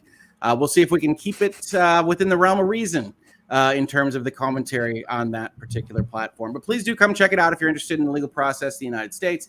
And that particular case in general. Otherwise, I will continue to be in virtual legality. We added a show this week called Hangouts and Headlines, where we're going to be going over headlines pretty regularly on all sorts of topics, starting with Depp v. Heard, because that's what we've been covering for a month now, but having people regularly on, which I will probably start inviting more and more folks than just other than my lawyer friends. Ains popped his head in, said no way in hell, and then popped back out. So we'll see if we can convince Ains to come in and actually converse in that setting. I like our chances at some point in the future. Hearing what you guys and listening, I listened for a good 20 plus minutes or so, and listening to the the conversation was enlightening, but I was not adding anything to that conversation. Yeah, that's what I would worry about too. I just They're not all going to be law. They're not all going to be court cases. Obviously, virtual legality primarily focuses on pop culture and games and looking at things through that lens. So I will be sending you guys links when we do that in the future, but I will tell you the algorithm really likes the show, so we will be keeping it up. So please do pop your head in. Like this bitch crazy, then I probably shouldn't show up. Yeah, but we would work on moderation. We would work on moderation of the insights provided with that kind of thing. But I would be lying if I said some panelists don't come out with some fancier version of that, Dan. Yeah, for sure. Yeah. Well, I love this pivot for you, Hogue. It's been fascinating to watch, and it's been awesome. Yeah, it's been awesome. In the folks pop into my comments and say, "Well, I'm not here for that version of this, and I'm not there." We're going to do both. Sure. It's just that this week between trial weeks was let me experiment and see what we can do with the channel, and as it turns out, we can do a lot. Also, so we're going to keep doing that. Supply and demand, man. Like that's what the people want. I'm going to meet people where they live, but we're always going to keep up with reasonable minds can differ. That ethos is emblematic of the entire channel. You don't have to worry about us becoming TMZ over there. That's not going to happen. For sure. This is going to be a huge week for you. I hear the cross-examination of Amber in particular is like going to be the craziest part. I have like 1,000 DMs of people sending me things to say or things to look out for or clips of things that I'm not watching because I'm only sticking with what the actual evidence has been introduced in court. People, I haven't seen this kind of cultural uptake of something like this in a very long time. So this next 2 weeks is going to be crazy. So if you aren't interested, mute those words on your immediate intake. Yeah, I mean, it's just funny. I know nothing about celebrities or, it's so outside of my wheelhouse, but it's fascinating to see from the sideline. There's Sea of Thieves, Twitch streamers or other games. They are switching their content to this. It became a crap load of money doing it. Yeah, I shared with you guys my successes on covering it a little bit more on my channel. You have something to bring to the table, not some stupid salt mining moron that's sitting over there behind trying to grief every single other person. All of a sudden they're at law. Like, no, yours is good content. Yeah, well, I appreciate that, Dan. It's certainly what we're trying to elevate the conversation and to inform and not just participate It's gonna be solely that for the hard. algorithmic bots. Well, I think that's what I like so much about seeing the success you and your kind of peers, if you will, have had in this space, because it's that level of conversation and discourse, right? Compared to where the algorithm usually is just something stupid, every day. So We're it's trying. nice We're to see. trying. Although I will tell you that part of what I've been doing in my space is that the media articles are noticing us and are very negative about what we are doing in the space because You're of doing something right. gatekeeping and what have you. So we enjoy covering those because they're very unfairly written, and that's amusing to me. Yeah, how dare you gatekeep against people who don't have law degrees? Yeah, no, I know it. So you do check us out there again. That'll be primarily on Legal Bytes. You will see those links. But it's going to be a wild week, and it's going to be long hours and days, but I'm looking forward to it. Sweet. Love it. Travis. Well, I'm tired of the government gatekeeping me from not driving a car just because I don't have a driver's license. So Sure. that's the hill I'll die on. I've got lots of content. I'm working on some previews for games I can't talk about that should be up in the next couple weeks. I've got Trek to Yomi review came out last week. If you still haven't played that, check that out. This week I've got The Evil Dead. I think that review will be live sometime in the middle or near the end of this week, just because we got codes late. The game is out, but the servers weren't live until Thursday. Other than that, you can find all my stuff on IGN.com. Follow me on Twitter at TagGuyTravis. Destiny show on Thursdays if you care about Destiny. That's me. Appreciate it. All right. And I'll speak for Dan to say we're going to go ahead and get out of here. Thank you all, chat. You've been awesome today. Very generous. A lot of awesome comments. Anyone listening to this later, really appreciate you. Again, really high listener numbers last week. So love to see it. Thank you so much. I will just do my simple plug, which I'm not good at. We always joke about. But if you are an audio listener, please think of giving us a review on Spotify, Apple, wherever you listen to us. It does help a lot. We would really appreciate that. And just love the feedback. So thank you so much. As always, we are your Bitcast, your weekly gaming show covering all things Xbox, PlayStation, Nintendo, and PC with industry, technical, and legal insight. Until next week.